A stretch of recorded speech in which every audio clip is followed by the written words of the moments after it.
wajib or makruh, all these different words that we hear every day. So when we say something is wajib or something is obligatory in Islam, something is obligatory in Islam, what does the word obligatory mean or the word obligation mean? Something that must be done. Sorry? Something that must be done. Something that must be done. What if I don't do it? Well, you'll face the consequences. There will be consequences. Okay, so sorry, I just need to pause here for a second and just do me a favor because today we want to have a lot of conversations. Can I just ask you to just come closer to one space? If you can get all the sisters this side and all the brothers on that side. Sorry, if you mind, just can move to this side, please. Thank you. That will make it a lot easier just to have a sort of conversation, inshallah. Thank you so much for being blessed.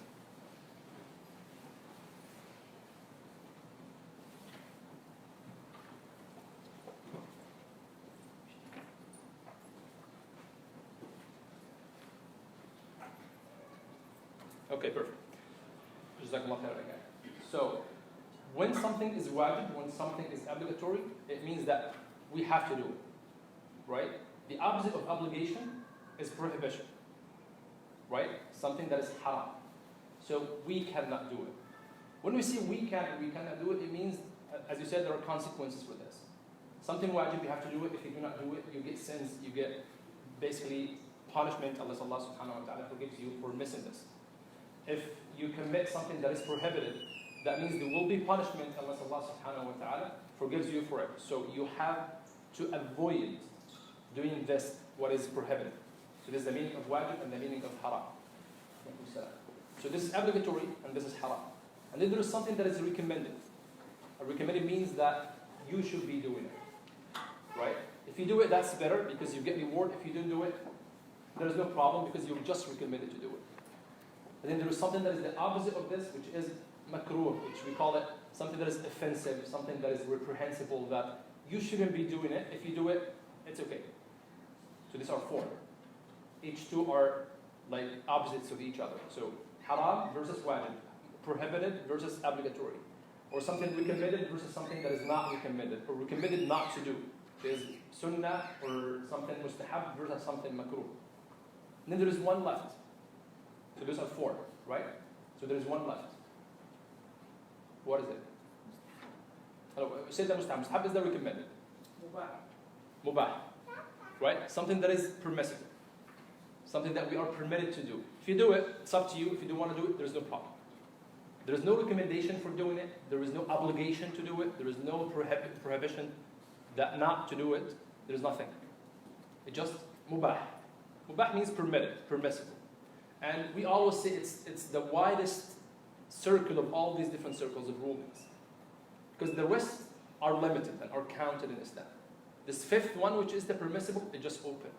That's why in Islam we count the four, but we do not count the fifth one, which is the permissible, because we didn't need to count it because it's the biggest and the widest one, right? So we can count the obligations, we can count the prohibitions, we can count the recommendations or the reprehensible rulings. And then we say whatever is left, it is going to be mubah. It's going to be permitted.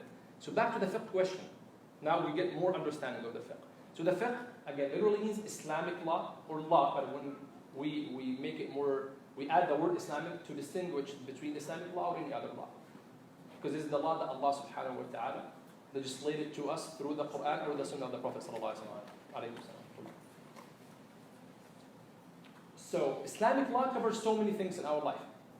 And the fatwa is the way to seek or to pursue an opinion of Islam about something, right? So again, it covers everything. Everything in our life applies to the Islamic law. But from one perspective, which is the perspective of what is the Shar'i ruling of this, which covers these 5 different rulings that I just said. Everything you do in your life, by default, will be permissible, because this is the default of rulings in Islam. The default of rulings is just permissibility. This is the default.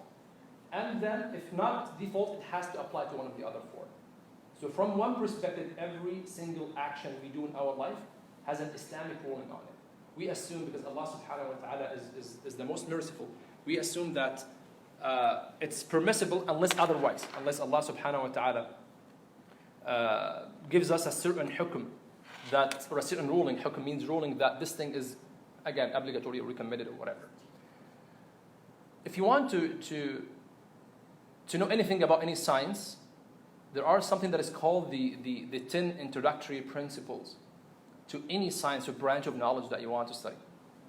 And this is something that was invented by the Muslim scholars. They said, if you want to know the introductory principles of anything, Islamic law, of aqidah, of medicine, of pharmacy, whatever the science that you want to study, in any kind of its shape of development, you need to know these 10 introductory principles. That gives you an idea about the ilm, or the science that you want to study. So they define it first. What is the definition of this science? What is the definition of fiqh? What is the definition of engineering? What is the definition of fiqh, of aqidah? Any science, whether it's a shara'i science or any other science. And then after you define it, it makes it easier to know the subject matter of this science. What are the topics of this science? Or the general topic of this science. And then the fruit means what I'm going to get out of studying this. And then the merit. Is it something good to know or not? Does it have a merit in our life or not? Because some things, maybe they're not necessary for us to know. Some things might be harmful to know or to use because it actually harms people or causes damage to people. And then relations. Relations means what is the place of this science in the big map of sciences and branches of knowledge that we know. Because every science has a kind of a relationship with the other sciences. So it intersects with other sciences. When you talk about fiqh, there's an intersection between fiqh and other sciences, whether shara'i sciences or any other sciences. And then the founder, we mean by the founder the first scholar or person that talked about this science. And we mean the founder that he didn't necessarily initiate it from non-existence, but he was the first one that wrote or put something in written form about this science. And then the name, each science has its own unique name. Then the sources of this science to be established, and then the ruling, what Islam says about learning, studying, and teaching this science. And then the topics, the details of the content of this of this science. Again, that's in very general, whatever the science is. So when we understand the word fiqh, let's apply these 10 principles on fiqh quickly. So the word fiqh, when we define anything in ilm, we have two ways of defining things. We define the linguistic meaning of the word first, of whatever language this word belongs to. And then we define a technical meaning of the word, how the people of this science defines it. Again, each term in ilm has two definitions. The linguistic meaning, and then the technical meaning, how the people of this science, the scholars of this science, uses this word. And that applies to everything. The word salah, for example, in Islam. Salah. Salah literally, linguistically, in the Arabic language means dua. So we translate salah to be prayer, but it's actually a specific type of prayer which is supplications. But when we define it technically in the science of fiqh, so whatever the scholars of fiqh view the salah, they would say, no, it's not only dua.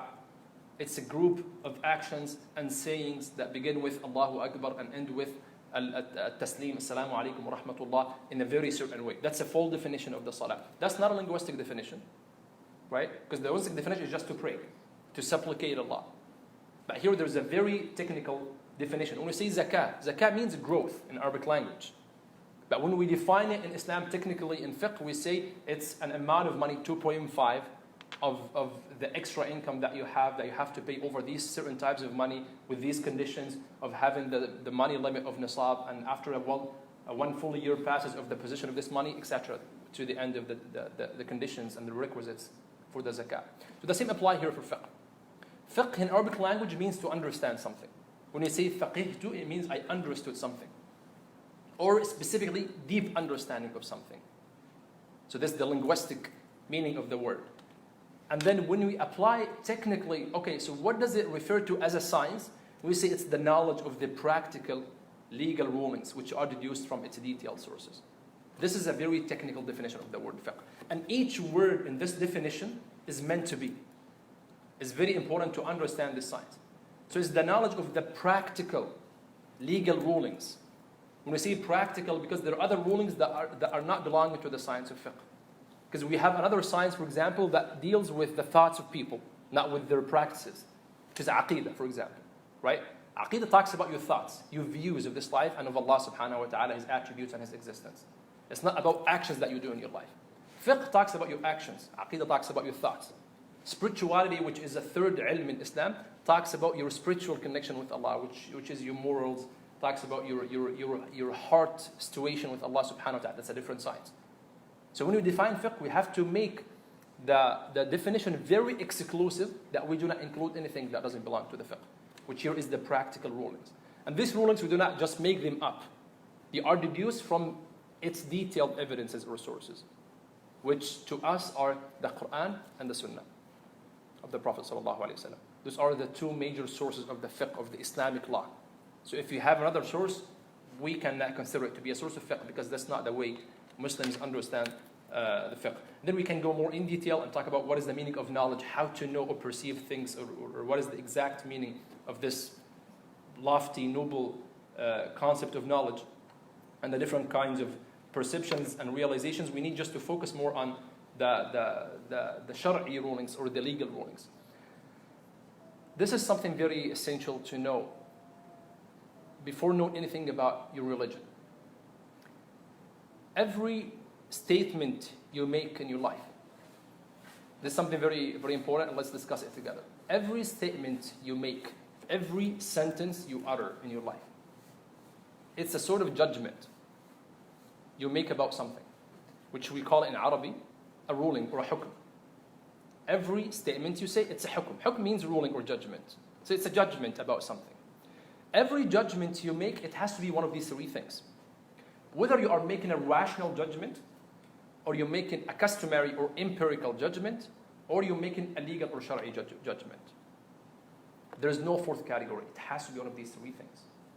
So a rational, we do mean rational versus emotional. We mean rational that your pure intellect was the thing that determined on this judgment.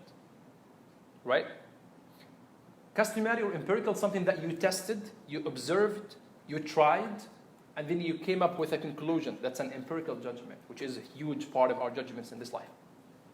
Because a big part of our life is based on recurrence, observation, tests. And then something that was determined by a legal source, which in Islam is the Quran and Sunnah. But we're talking about like a general philosophy, even away from the Islamic perspective. It's whatever law that, whether it's a divine coming from God, or a law that we make to organize a society, for example. So when I say, that's a sentence I'm gonna say. When I say 1 plus 1 equals 2, this sentence is a judgment I made, right? Which type of the three this judgment belongs to? The what? Rational. Why? Because it's illogical. It's a fact. Okay. When I say that it's raining outside, therefore it's cold, this belongs to which category of the three?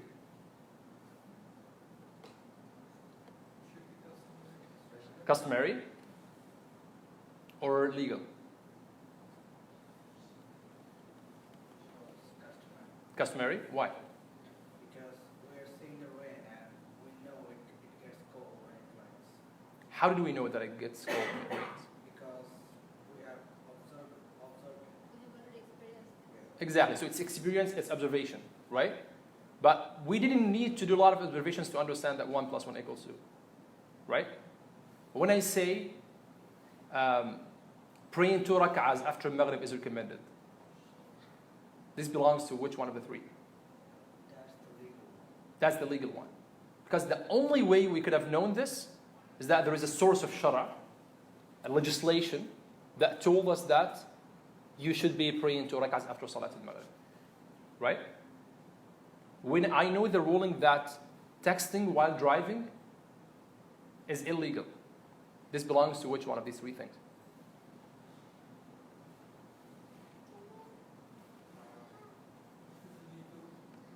That belongs to the legal one. Because it's not something that we observed, right, to come up with. It is not something that just the intellect told us this, right? It is because this is what we thought about to be a ruling that would control the society, and we made it a law that controls people. So it belongs to the legal. Of course, I made the legal to be more general, but if we talk about Islam, we mean legal here from the Islamic perspective, which is the practices of this religion. This categorization is very essential and important. Why? Because we do want to mix things up. We need to know, when I'm saying this is haram, halal, these 5 things that I began with, we need to know we're talking about one category of 3 big sections, or 3 big categories. Right? So when I'm talking about the weather, I know that that's not a shari'i hukm. That's our own observation. That's our understanding of the science that tell us about these things. Right? So I don't want here, I'm not waiting for a shara or for the source of shara to tell me about the weather conditions. Right? It is something that we are observing and testing ourselves. The concept of heat, cold, all these different empirical and customary things, we think of them ourselves. We might be encouraged by Islam or Shara to explore these things. That's different, but I'm talking about what decides on these things. The intellectual, the logical, the mathematical things that we think of to develop our sciences or to develop our logic and math, for example, it's just something that most of them are rational or intellectual. So we differentiate between the realms of these 3 things. So in my mind, it is very important to begin with, because in my mind, when I'm talking about fiqh or Islamic law, I know that I'm talking about the legal rulings in Islam. So the fiqh doesn't deal with the customary rulings from this perspective. The fiqh does not deal with the rational rulings from this perspective. I mean, from this perspective, what determines these rulings or these judgments that we make in our life. So, in the definition, if you remembered, we said the knowledge of the practical shari'i rulings. Because again, there are moral shari'i, and there are theoretical shari'i, and there are practical shari'i. Each one of them has its own science in Islam. So the fiqh deals only with the practical. Theoretical deals with aqidah, your thoughts, as I said. Moral deals with your tazkiyah and your spirituality. These 3 things were mentioned in one of the hadith of the Prophet ﷺ. It's a very famous hadith that they call the Sunnah, the foundation of Sunnah, which is the hadith, the famous story of Jibreel alayhi salam, when Sayyidina Umar ibn Khattab narrated this hadith when he said, we were sitting with the Prophet ﷺ, and then a man just appeared on us. He is wearing very white clothes, and there are no traces of journey appearing on him. And then he came and he sat down in front of the Prophet ﷺ in a position of a learner who put his hands on his thighs, and then he started asking the Prophet ﷺ, tell me about Islam. And he said, no one of us recognizes this person. So the Prophet ﷺ answered him, and he said, Islam is to believe that there is no God except Allah, and that Muhammad is the messenger of Allah ﷺ. And then he mentioned the 5 pillars of Islam. You establish your prayers, you pay your zakah, you fast Ramadan, and then you make hajj. So he said this person, they didn't know who was this person. So he said, this person said, yes, you're right. And the Sahaba were confused because he's asking him, and then he's telling him that you're right. And then he says, then tell me about Iman, about faith. And then he told him the 6 articles of faith, and he told him to believe in Allah, to believe in the messengers, in the books, in the day of judgment, in the qadr, and in the angels. And then he said, yes, you're right. And then he asked him, tell me about ihsan, about perfection or excellence. And then he said, and ihsan, perfection is to worship Allah as if you can see Him. Yet you cannot see Him, but make sure always that He sees you. These 3 questions of Jibreel alayhi salam, they basically construct these 3 sciences. Islam, in his question, is translated into the fiqh science. Because it's asking him about how to practice the religion. Faith or iman in his questions represents the aqidah, because it's asking him, what should I believe in? And then ihsan is the conclusion or the combination of both. Because if I know Allah subhanahu wa ta'ala and my religion in terms of the aqidah, and then I know how to practice this religion, these 2 together have to be one combination of ihsan, of perfection, of excellence. They have to manifest in my character. So I need to know the morals. I need to purify my heart, and you need to purify my nature when I'm living this life. And most of in the Quran specifically, when the Quran talks about fiqh, it does not talk about fiqh in isolation from the moral side or the tazkiyah. Because it tells you need to pray, because prayer should reflect in your character that you do not do something bad. Because you forbid wrongdoing and evil doing. Inna salata tanha anil fahsha'i wal munkar, for example. Because these 3 go together hand in hand. You do not isolate these 3 from each other. So fiqh again deals specifically with with the practical side, which we want to. So we're trying to start from very broad spectrum, and then we try to zoom in until we get to the point that we want to discuss it specifically. All the actions have rulings in Islam, and you have to belong to one of these 5 things that I began with at the beginning, because it's the starting point of this. The obligatory, the recommended, the permissible, the reprehensible, the forbidden. We said the widest one is permissible, and then the other 4 have the rest of the ahkam.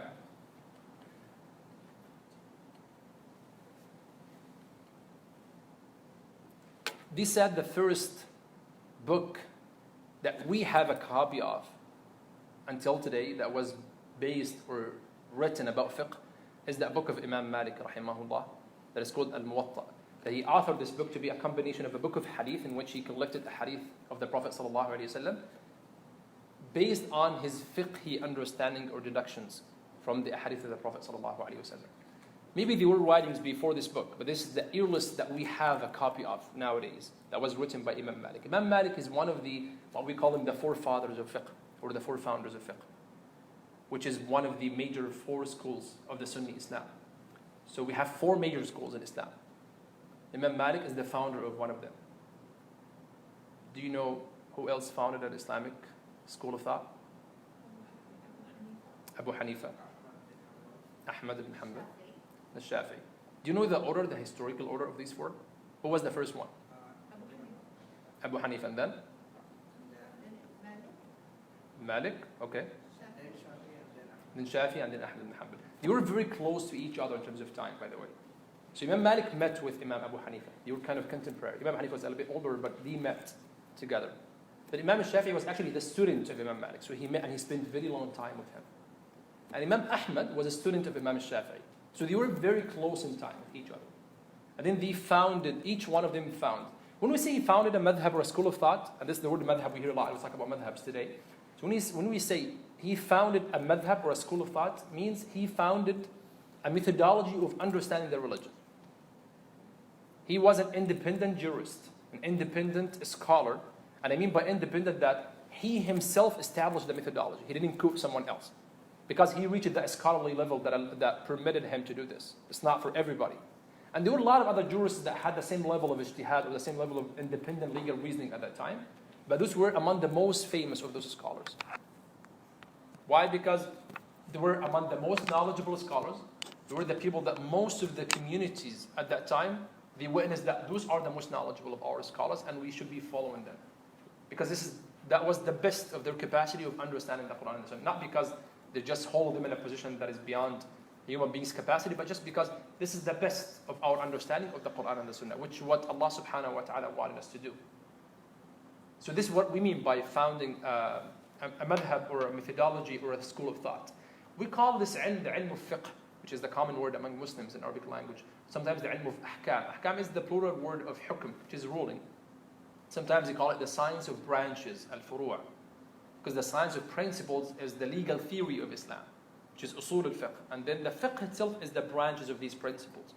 So legal theory talks about what is Quran, what is Sunnah, what is consensus, what is analogy. And then it talks about these 3 theories. The applications of these theories is the ilm of fiqh. That's why they call the first one principles and the second one branches. This is one of the names that they gave to ilm of fiqh. They call it the ilm of halal and haram. It's basically the main fruit of this ilm is to know what is halal and what is haram in your life.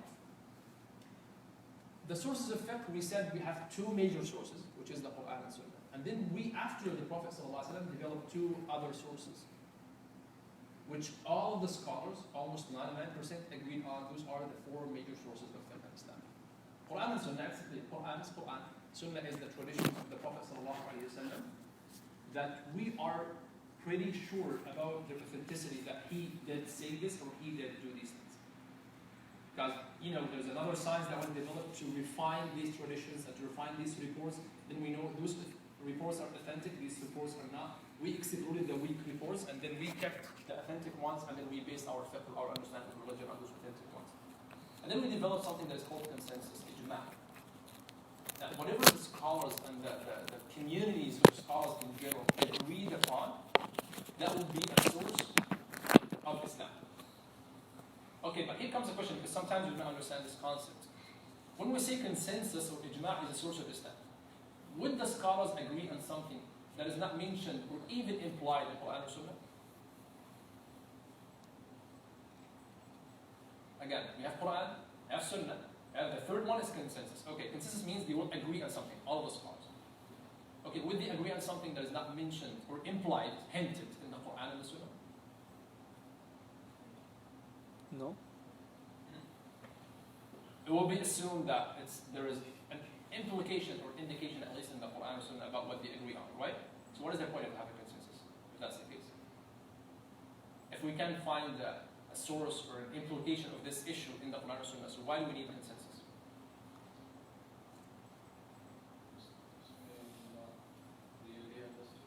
To what?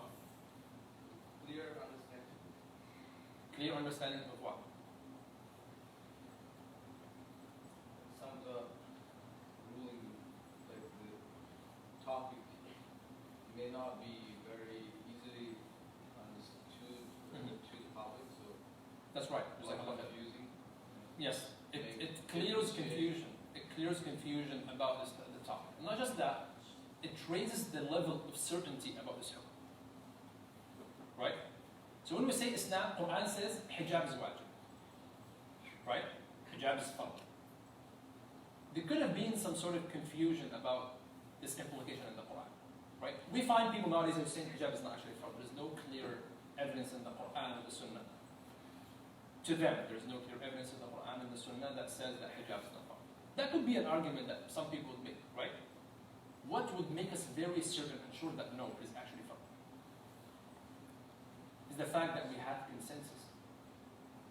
That so many Muslim scholars and Muslims in general, and sometimes we consider even the Muslim communities in general, that believed for ages, for centuries, that hijab is part of Islam. They understood it like this from the text of the Quran, and they saw the practice of Muslims doing this from the time of the Sahaba until nowadays. Right? So if someone today says there's no such thing that's called hijab in Islam, we know it's absurd because we know there's a consensus that is being transmitted to us, done by scholars, and the practice of Muslims all over times was also based on the same thing. And we understood the concept when the Prophet ﷺ said, "لا تجتمع أمتي على ضلال," that my ummah, my community, will not all agree on something that is misguidance or something that is wrong, because this wouldn't happen. Allah subhanahu wa ta'ala offered a kind of protection for the overall ummah, not for the individuals, that if we all agree on something, this shouldn't be any sort of misguidance. So this is the merit. Why do we have consensus as a source? Then the fourth one, the qiyas, the analogy. That we can reach conclusions about rulings in Islam through analogy. Can someone give us an example of an analogy?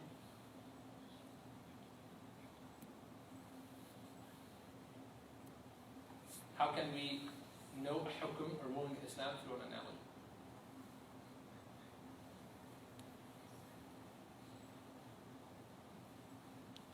Just try.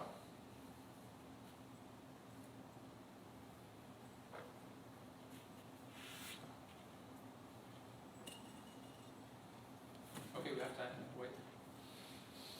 Eating the domestic animals. Okay. Eating domestic animals, Like what? like cow or sheep. Okay. It's not clearly mentioned in the Quran or even in Sunnah. So maybe through analogy, scholars have. Is this analogy or this is the default permission that we have? Right. Because there is no clear text, that's why maybe. If you remember, we said there are five. You remember the five rulings that we talked about, the wajib, the haram, and these five. We said that permissibility is the default. Okay. So if you didn't know a ruling of something, so the default is permissible. So when it comes to food, right, there's default of permissibility unless there is a text or a hukm that says do not eat this. I'm saying just that could be an argument. I'm just discussing it with you. So it could be, I can tell you, no, this is not analogy. It's just like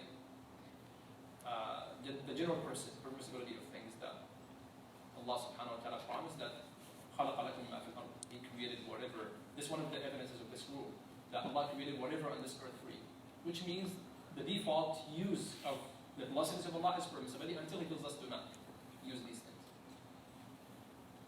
Or like during different time frames, because of the environment, the scholars put forth lots of like evidence from Quran and Yes, Sunnah. that influenced the analogy, of course.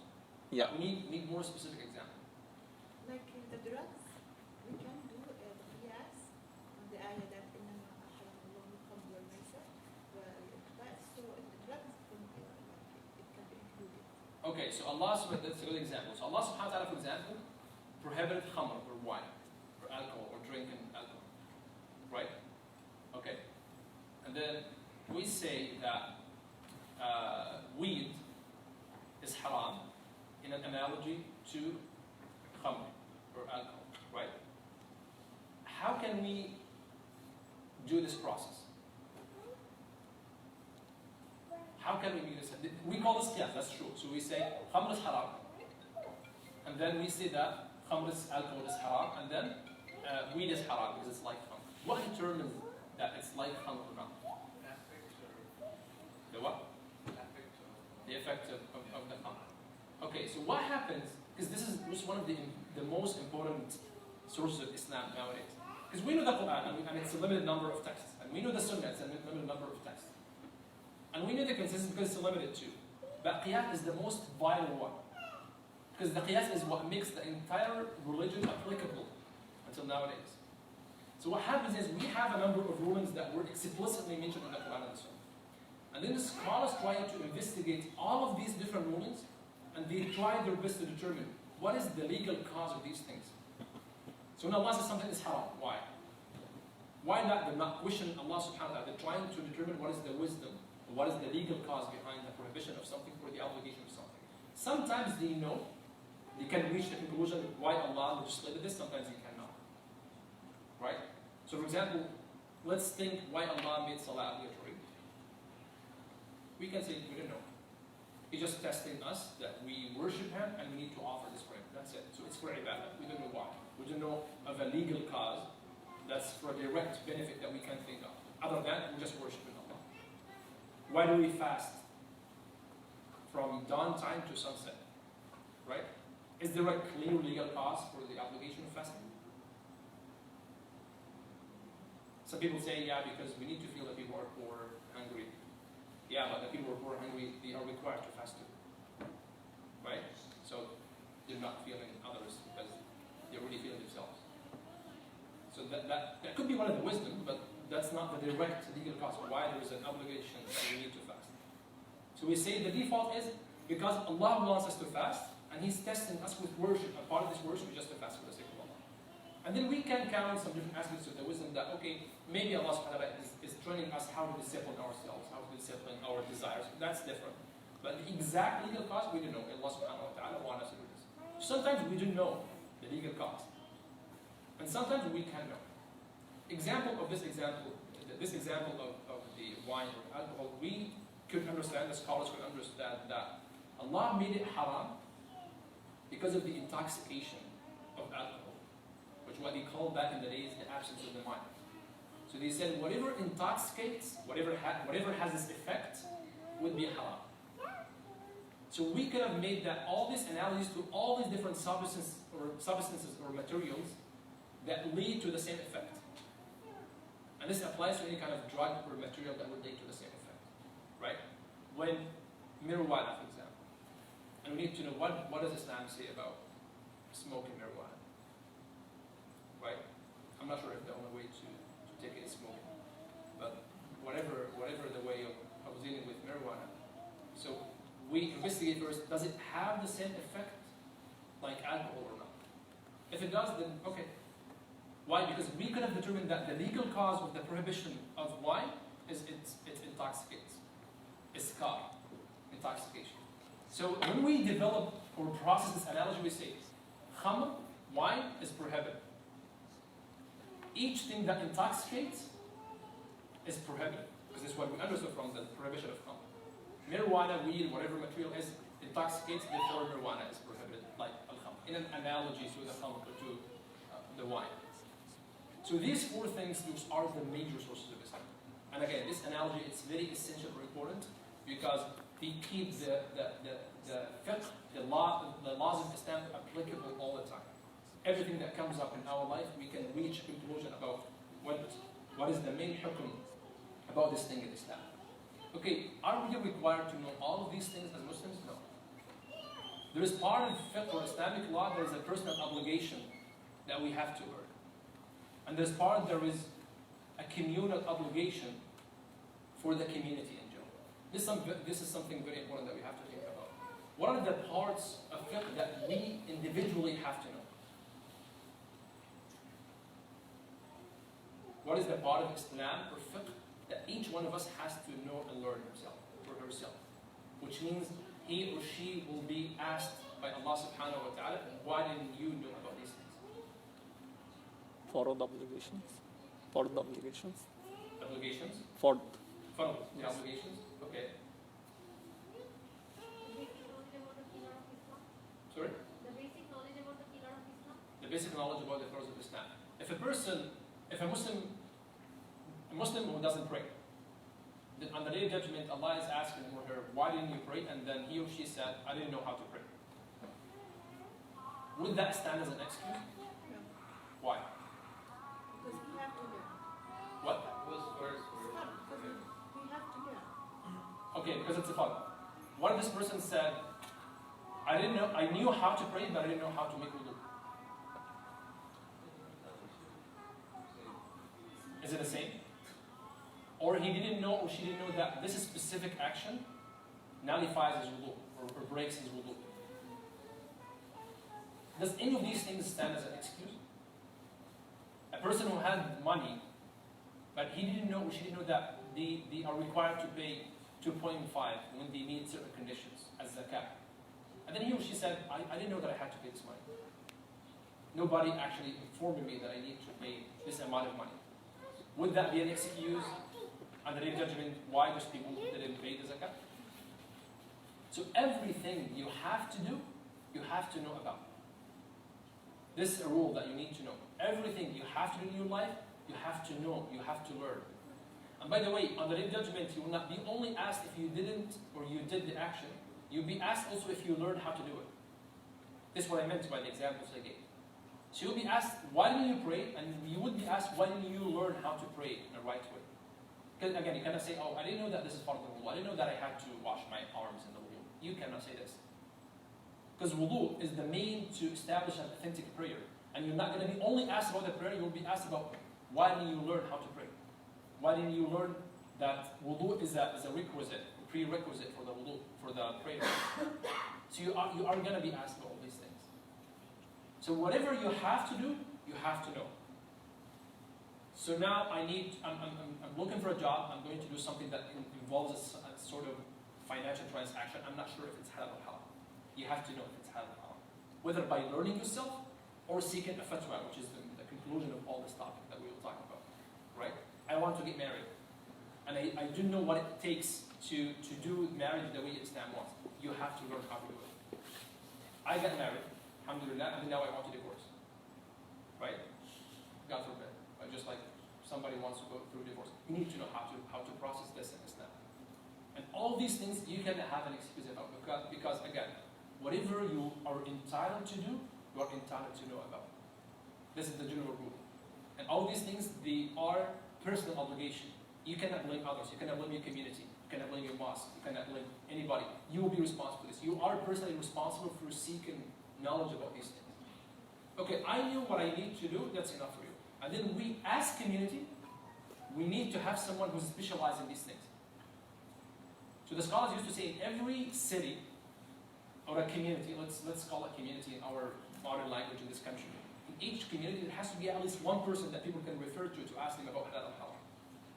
And there has to be one person at least who can teach people how to read Quran. If this community doesn't have some sort of authority that helps them with these things, the entire community is responsible. So we are a large community of a few thousand people. And we do know one person that can teach us how to recite Surah Al-Fatiha, for example. Or we cannot reach any sort of authority that tells us this is halal, this is haram. The entire community is responsible for this. Now it's a communal obligation, it's a communal responsibility. Allah will ask every single one of us. Okay, yeah, but I'm not entitled, I don't have to be the scholar. No, it's not you personally, but the community at large, they are responsible for providing any sort of authority. In any way, in any capacity. I'm not talking about a specific process, but in general, there has to be a sort of an authority, of a of a resource that people can refer to. We are in St. John's, Newfoundland, and we need to know if this is halal or haram for the community to do. If we cannot access certain authority, we all are in trouble. Right?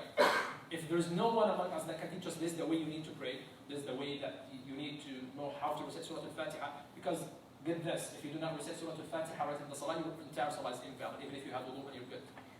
If you don't know how to say Alhamdulillah Rabbil Alameen Ar-Rahman Ar-Rahim in proper pronunciation, your Salah is not going to be valid. Who is responsible for this? It's both personal obligation and communal obligation of providing a way of learning these things. So that's why fiqh applies to both. There's part that is personal, and there's part that is actually communal. So you sometimes need to take the initiative of establishing something in your community that this is the way we need to learn and we need to know about our religion. When we're trying to organize a Quran halaqa in the university to help people know how to recite Quran. We try to organize one halaqa in the community, in the mosque, to help people and children and kids how to recite the Quran. So when they become mukallafeen, when they become mature and responsible, they know how to establish prayer. But if they wait until they become 15, 16 years old and they've never read Quran in their life, they've never tried to pray, it's very hard to tell them, now you need to pray with Quran. They don't know what is Quran, what is Salah. Right? So it's very important to understand the individual perspective and the community or the personal perspective as well. Those are all the topics that the fiqh cover. When you open any fiqh book, you can access, you find the book starts with acts of worship, ibadat, salah, zakah, siyam, and hajj. And then you find transactions, all things that deal with money, interest, riba, all these different transactions. Then the family law, talks about divorce, marriage, and all these things. The judiciary and court systems, talking about how to give your testimony, how to get shahada, and all these legal things. And then there is constitutional and administrative law as part of the Islamic law. It's basically close to the contents of law that you see in any country or any legal system. There's the civil and criminal procedural law. This is some part of Islam. There's criminal law, of course, in Islam as well. And there's something with international politics, with international law, that determines how Muslims deal with others when it comes to the majority Muslim countries or systems. The fiqh is very, very inherently related to social life. And understanding cultures and people's ways of life is very important to understand the fiqh. Imam Shafi'i rahimahullah, and again, this is one of the names of the founders of fiqh, or the schools of thought, as I said, he had this brilliant quote, which he said, I stayed 20 years learning human experiences to aid me in fiqh. He was a great scholar. He's a mujtahid, as we call him, a legal, independent scholar. And then he said, I spent 20 years learning just from daily life experiences with people. Because it makes me more able and confident to conceptualize things that happen in life. So when I'm given the hukm, and when I'm saying this is right or wrong, this halal or haram, I know what I'm talking about. Fiqh cannot be in isolation from what is happening in reality. That's why cultures are important. Understanding reality is important. That's why sometimes scholars were very strict. They say, if I'm a visiting scholar coming from a different culture, I shouldn't be sharing fatwas here. Right? Let's say the culture of Newfoundland is different than Interac. I'm coming from Interac, I'm having a different culture. I'm having different circumstances. I'm having a different legal system, just for example. Let's say we're two different countries. Right? Me coming here, giving fatwas on daily life matters here is problematic, and it's wrong for me to do this. Maybe I'm a qualified scholar, I'm a qualified scholar, maybe. Yes, but in my culture and setting, not here. Unless if I'm very well acquainted with the situation here, then I can say, if I understand it right, that will be the help. But I don't know. The Newfoundland people they're having their own culture about marriage, for example. About certain financial transactions that they do. I need to know what they do first, and then I can tell you, okay, based on what I understood from the culture, that will be the help. This doesn't apply to all the ahkam. There are things that are very clear, and they would apply everywhere in the world, for sure. Like something about prayer, for example. Prayer is not going to be different from Ontario to Newfoundland, right? But maybe some different actions or transactions or cultural things or customary things. This would be different, and a person who is going to share Islamic opinion has to know about these things first. And then after that, we can share the Islamic opinion. This is the importance of the sentence of Imam Shafi'i rahimahullah. These are the four founders of fiqh that I talked about, and they are very close in time, as I said. We started from Imam Abu Hanifa, then Imam Malik, Imam Shafi'i, and then Imam Ahmad ibn Hanbal. May Allah subhanahu wa ta'ala be pleased with all of them. why do we consider these 4 schools of thought to be the best, or to be the most important? Number one, were there other schools of thought that existed in history? Or they were just these 4? There were others? How many? 8? 10. 10? There's a 10 here, but I don't know. It's not my phone, so I don't know how to find it. Maybe more than 14. More than 14? Okay, so some numbers were suggested in history. We don't know how much exactly, how many schools of thought, but there were a lot. There were maybe actually more than 14. Some people counted like over 20, over 30 sometimes.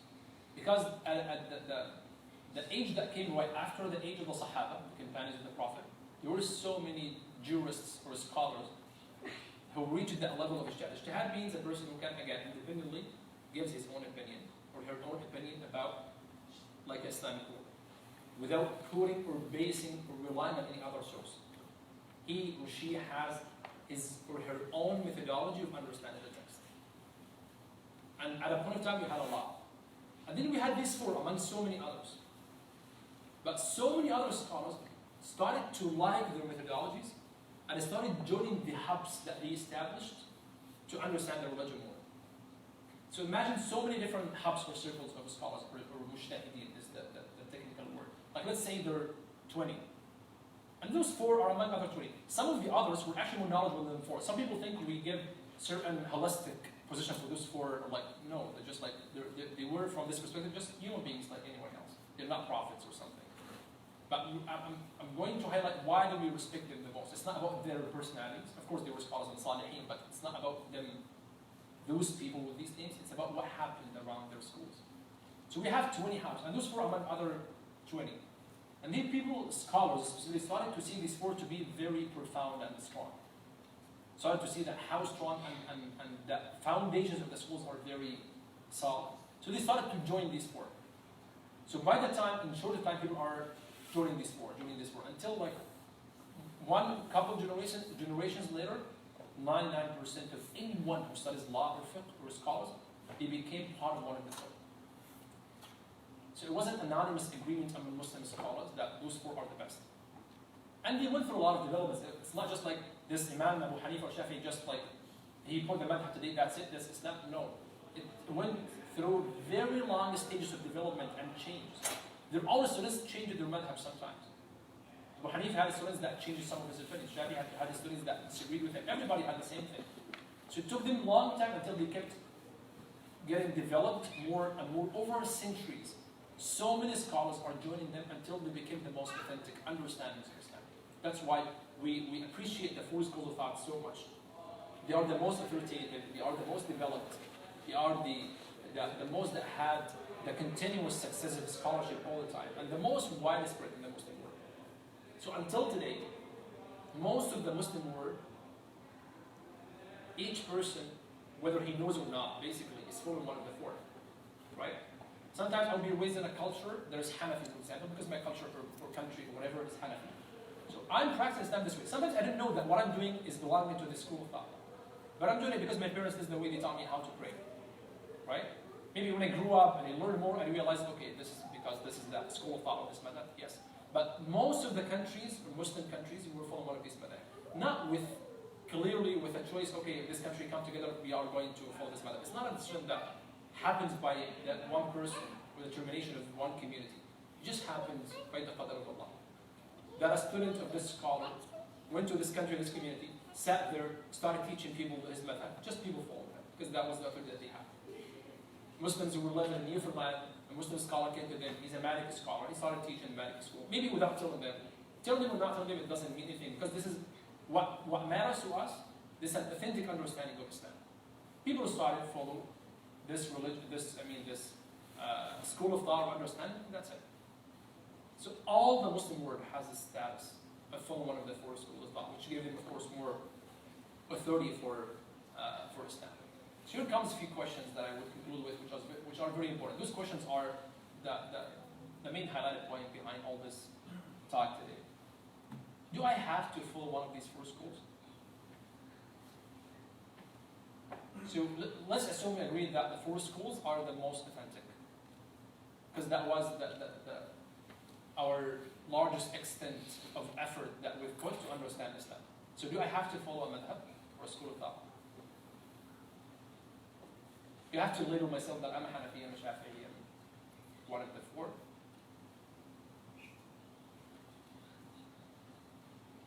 That was a question, by the way. If you just used that was a question. I don't think so. Hmm? I don't think So you don't think so? So no, we don't have to. So what should we do? So now I'm a Muslim. I want to practice my religion. What should I do?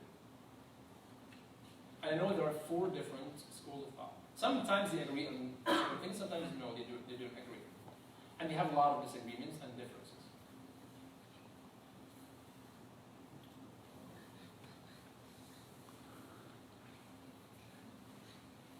it doesn't matter that having disagreement.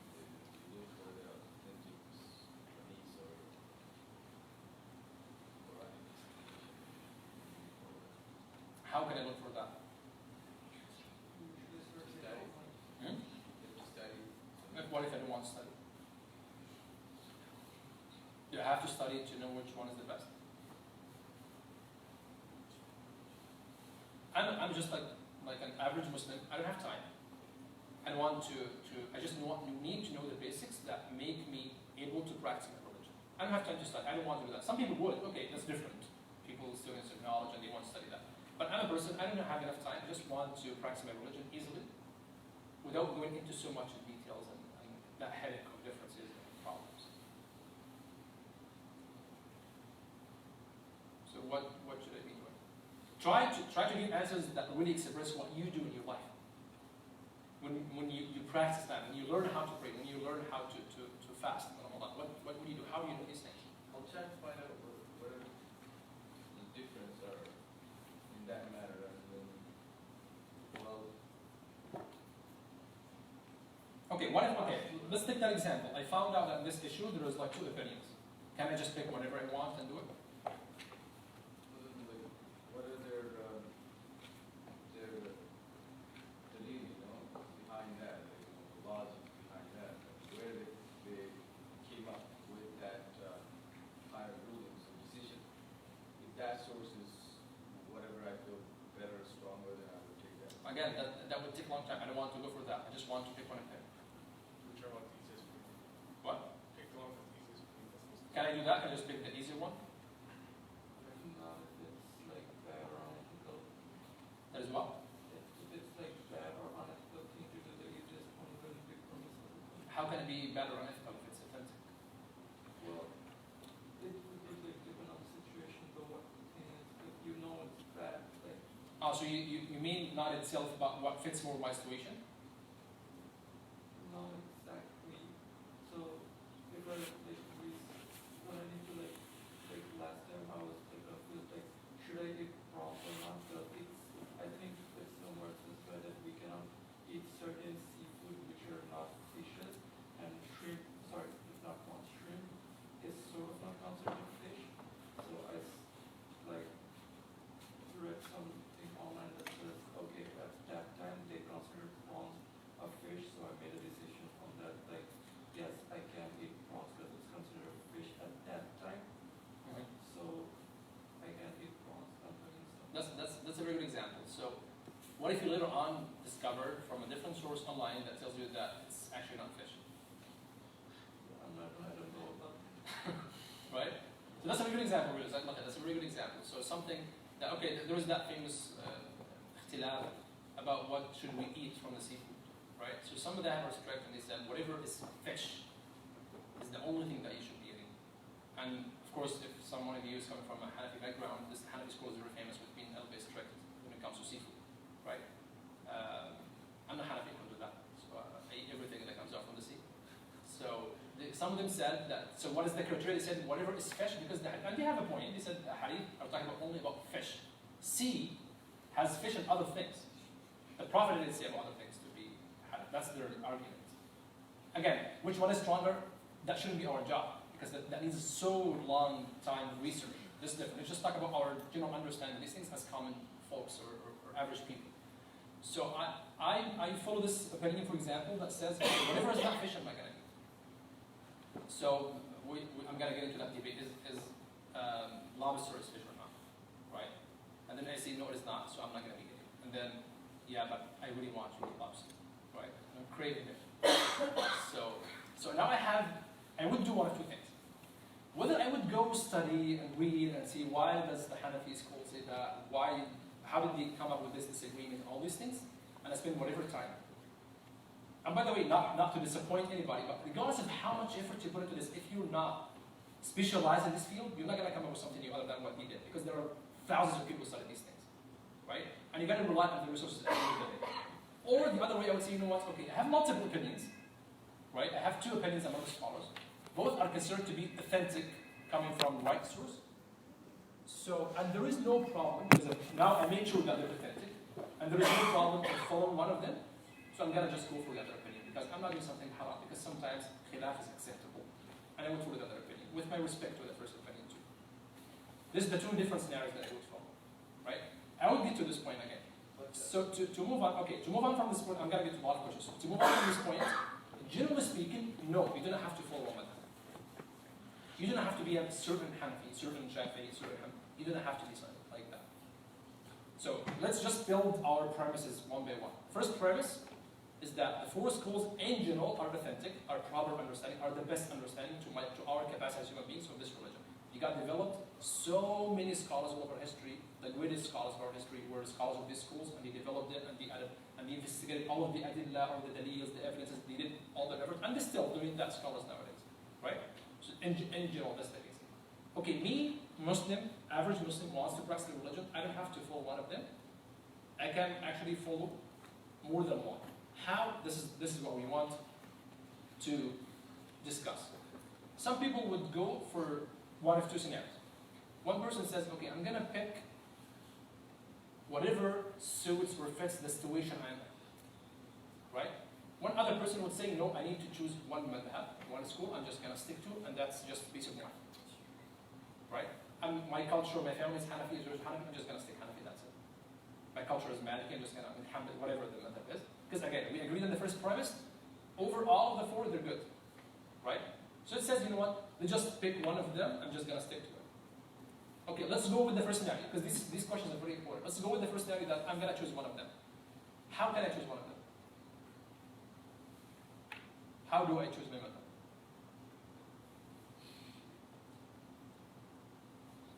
Can I choose whatever I like?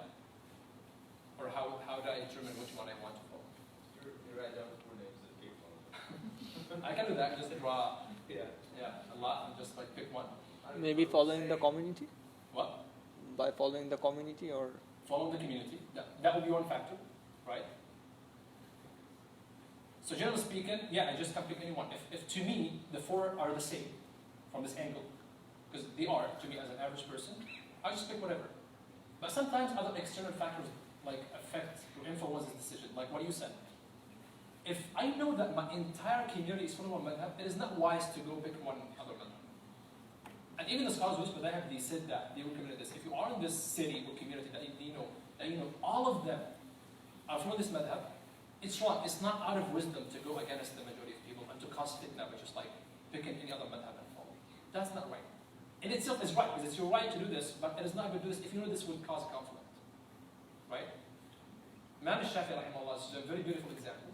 So in the Shafi'i school of thought, there is that dua al-qunut in Salat al-Fajr.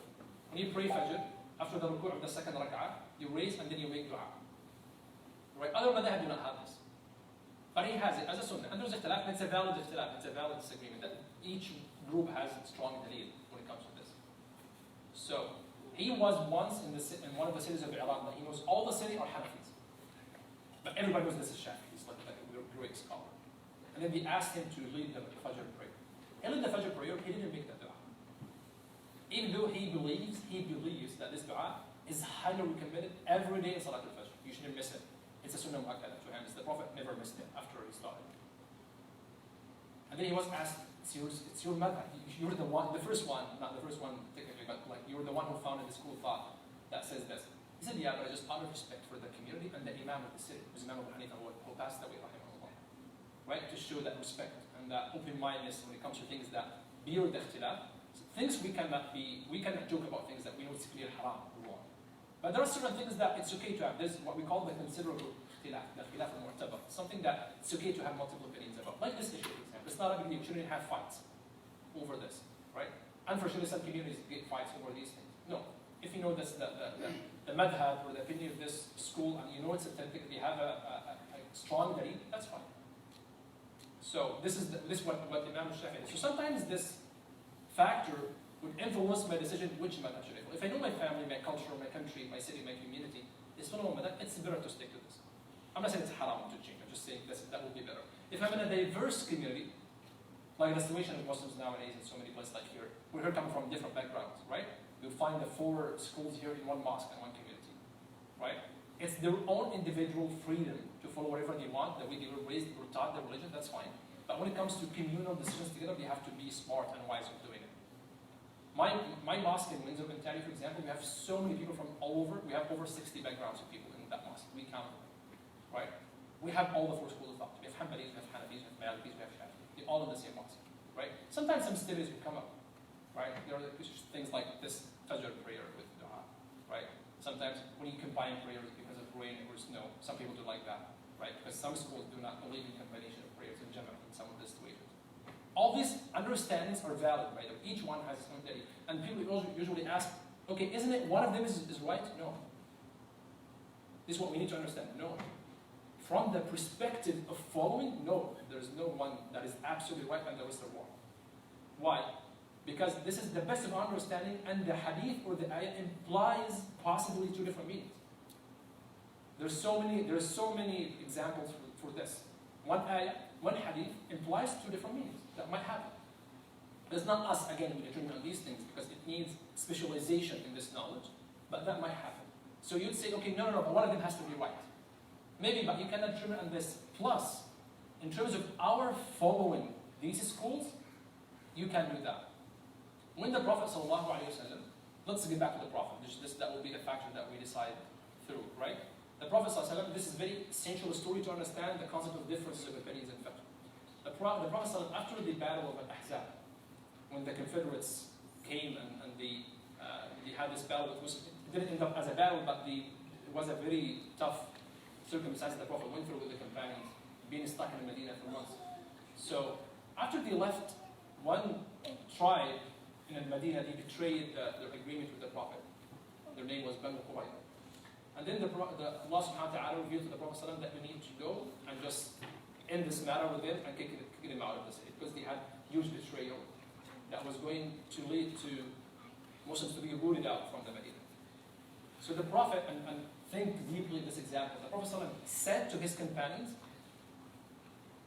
no one of you should pray Asr except in Bani Qurayza.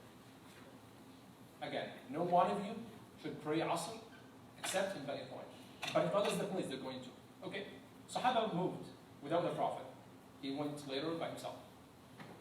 So they're on the way, Asr time comes. They stopped. They disagreed. Some of them said, let's pray Asr and continue. Some of them said no. He said, do not pray until there. Right? So they split. Some of them went ahead, they didn't want to pray, they did it there, and then they prayed in Bani Qurayza. Some of them stopped, they prayed Asr, and then they continued their way. Okay? Which one of the 2 groups was right? Both were right?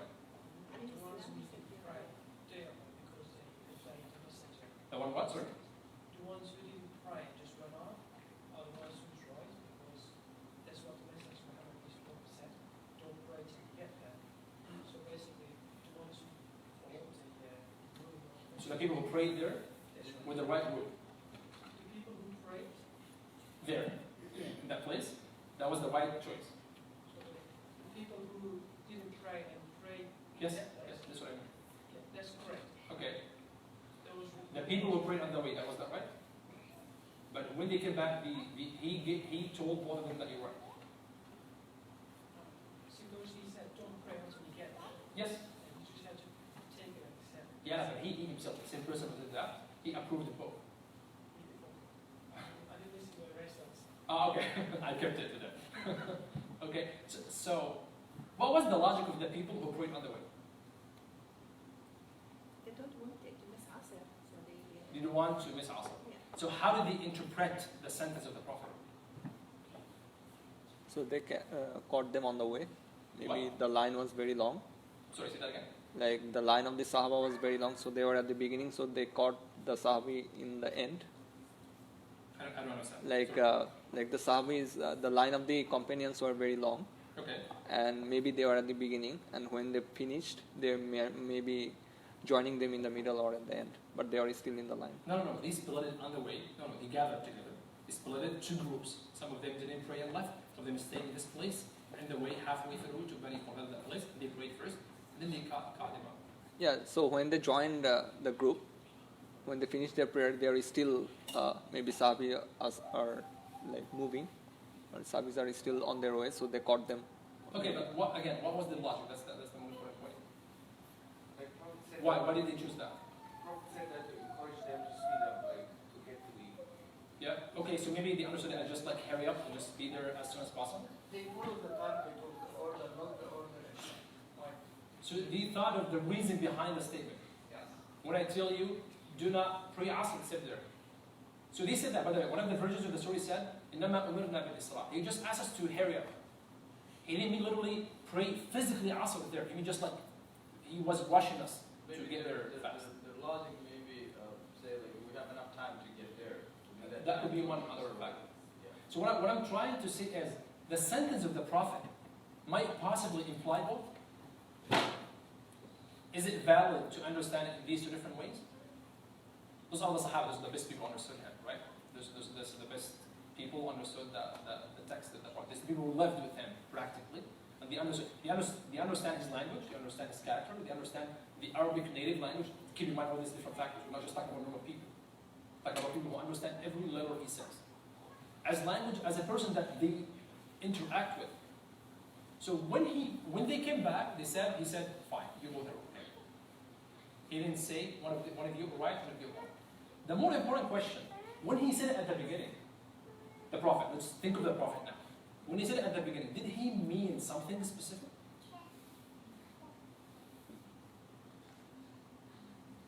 Again, did he mean something specific? Or he means both? What is making more sense? He meant something specific. Right? That would make more sense. Of course he means something specific. Maybe he thought that, yeah, just hurry up. And he expressed about it this way. Or maybe he wanted them to pray there for another reason. No, pray their Asr. Right? Maybe he means that. And this example is very important and foundational, because we're talking about an incident that happened while he's still alive. Haven't you thought about, there was no third group who said, let's go back and check. Right? But Qurayza is not far from the Medina, by the way. We're not talking about a very far distance. You could have done it, right? You could have said, what? Listen, just someone with a fast horse, and just let him go and ask, what did you mean by that? Right? That's why the scholar said, this is a dalil, that even while he is still alive, they made ijtihad in understanding his orders. They used their minds and their intellect to understand his orders. Which means that, of course, if he passes away, we can make ijtihad of things that he left it open for us. But with conditions, because it cannot be just left for everybody, right? With conditions that you try to gain the knowledge that those Sahaba have, or at least try to be like them. That you study Arabic language, and you study Quran, and you study Sunnah, and you study Fiqh, and all these different branches of knowledge to be the mujtahid, or like even close to this, right? There are ranks of scholars that you can reach, and each rank entitled with a certain job that can do. It's very systematic, it's a very well-established tradition. Some people will be scholars, some people will be mufti, will be mujtahid. There are ranks that you have to follow. Whatever rank you get to, there's a job description that you can know what you are entitled to do. It's very systematic, it's not just like left open like this. So they said, if he permitted, he didn't say, how can you think about these things and you didn't bring back to you? He didn't say anything like that. And there are multiple examples of what it says like that. Sometimes those people know you shouldn't be doing this because that was a long ijtihad. So he changed the ahkam sometimes. Right? When Allah subhanahu wa ta'ala reveals the ayah about siyam, and Allah subhanahu wa ta'ala wanted to say in this ayah that sawm, fasting, is from dawn time to sunset. He said, حَتَّى يَتَبَيَّنَ لَكُمُ الْخَيْطُ الْأَبْيَضُ مِنَ الْخَيْطِ الْأَسْوَدِ مِنَ الْفَجْرِ. He said, until the white thread is distinguished for you from the black thread. right? You know what one of the Sahaba did?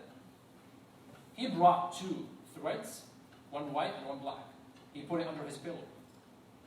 And then at night, he kept looking, and he's waiting until he can distinguish in the darkness between the white and the black to start his fasting. And then he felt it's so hard, like there's no way that Allah wants us to do this every day. And then he went to the Prophet and said, I want this. The Prophet laughed, he smiled. Like, he didn't mock the person, but he smiled like they were surprised at this way of thinking. And he used it like a joke in Arabic language. He told him, "Inna wisadaka la'ari." He said, "Now your pillow is too big. You're not going to get out of this." Right? And then he said, no. This is not what the ayah means. The ayah means the darkness of the night and the brightness of the morning. It's a metaphorical meaning.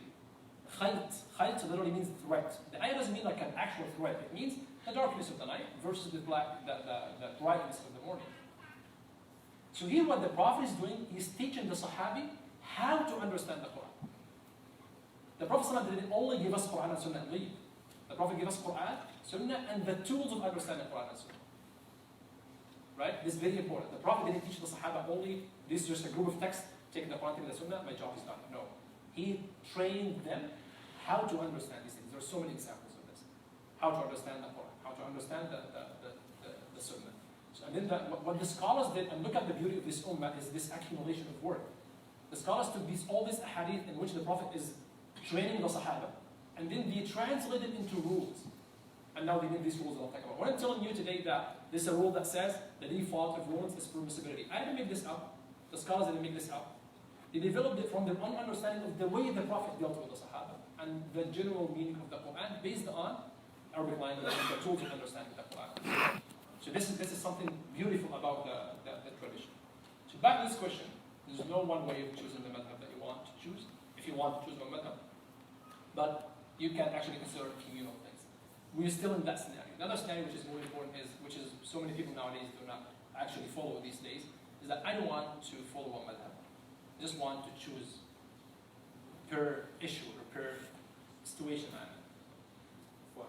So I'm just giving this example. Can I say that, okay, I'm going to do this according to this madhab, and then in this other action, I'm going to choose another opinion, and I keep just moving around between these opinions or not? I don't think this is your question, guys. That is exactly the point I want to lay emphasis upon. But majority of scholars nowadays, among the safest, that is more closer to understand of being now. Among what? Among the scholars, the contemporary scholars, talking about Sheikh Yousuf in their books, and the Sheikh Yousuf in their books, is among the most contemporary that useful for the being now is to just leave behind the mazahib and then follow the issues according to the text itself. Al-Fahim is self-assured. Because let's say issue of wudu now, the ayah of wudu is explained, but what are the Sahaba understanding of this on this? Even those ones that has the variety of opinion of Sahaba, I can decide to just follow anyone, maybe Ibn Abbas, rahimahullah, or Aisha. Anyone I follow out of that, I'm still on the path because those people are the first student of the Prophet. It's much safer than for me to put the confusions that Mazahib came about. That's why we have the Imam Malik, two madhab in different provinces, based on what is facing based on the people is adversing. Okay, so that was Imam Malik, by the way. But before this, let's discuss this over an example. So Allah in the ayah that talks about wudu, right? He said, wash your face, wash your hands or your arms. Then he says, wipe over your head, right? Which part of my head should I wipe over? The hadith that explains that. What is the hadith? In that ayah, I think Allah mentioned that you should wash your face. And the face is from here. No, it's about the head, not the face. What's it? The head, not the face. Okay, the head is the entire head. How do you know this is the head? What is the authority that tells me this is the head? So we know what head is in the meaning of Arabic. No, we don't. Okay, the ears are part of the head. Yeah, the head is part of the head. Why? Yeah, it's in the head. the head in the ayah, what does it mean? Because he said wajh, he said face, and then he said head. Right? It's not only the eye. Okay. The source we have a thing. Okay. It's not only the eye. Okay, so I'm going to build on this and tell you there are like 4 different ahadith of 4 different ways he wiped over his head. The Prophet. All of them are authentic. Which one should we choose? Then I'm saying that it's not left for individual. This is For what I'm saying. example, This is what I'm saying. yeah, and then in that case now, the confusion of Mazhab will not come in. Because Oh, okay. I would just say that, based on the Sahaba understanding of these, out of these 4, I choose this. Okay, so I agree with your introduction, but not necessarily with your conclusion. Why? So we have these different ahadith, right? That describe to us that he had multiple ways of wiping over the head. Okay, the madahib do not brought confusion. The madahib refined these understandings and limited it to a certain number. If we didn't have these ways of understanding, we might have had 10 opinions, right? And the madahib, they refined this by trying their best. Okay, this hadith is weak, we're not going to take it. This understanding is wrong because the Arabic language doesn't mean this, we're going to exclude this. There's contradiction between these 2 narrations, so this one is stronger, and this is the opinion of the Sahabi. So they keep refining until they end up with, let's say, 2 different opinions. We call the Salaf, those scholars are from the Salaf, so the 4 Imams of Salaf, those Imams were the students of the Sahaba themselves, right? So those are the people who saw the practice of the Sahaba and the sons of the Sahaba doing this. So they actually were closer to the Prophet ﷺ than us. So what they did is they limited the disagreements and the misunderstandings, and they made it very limited to, sometimes they agree on one thing, sometimes they might come up with 3 opinions. So in the issue of the wudu, for example, some of them said, you have to wipe over your head. Why? Because they understood it in one way of understanding what does the head mean, and then they said, and this hadith, we're going to choose it over the other hadith. Both are authentic, but they have their own criteria of taking one of them. One of the madhab said, no, you know what, part of your head should be enough because he did this once. And he once was wearing a imama, turban, and then he just slid it to the back, he wiped on this, and he returned it back, and that's it. And the Sahaba read this, it's an authentic story. So they said, we got to take this to be the minimum, and the maximum is to wipe over that. And then me now see, okay, both has evidences, not because, as you said, it's not an individual thing to decide on. I cannot decide on this. I need to study all this to know. But I can see that both are authentic and they're coming through so many scholars. From the Sahaba, all the way to the modern scholars that you're talking about, they're building on each other's tradition. It's not disconnected. They're building all these things. They investigated, they thought about all these hadith, they thought about all these tools, and they said, to our best understanding, those 2 opinions are okay.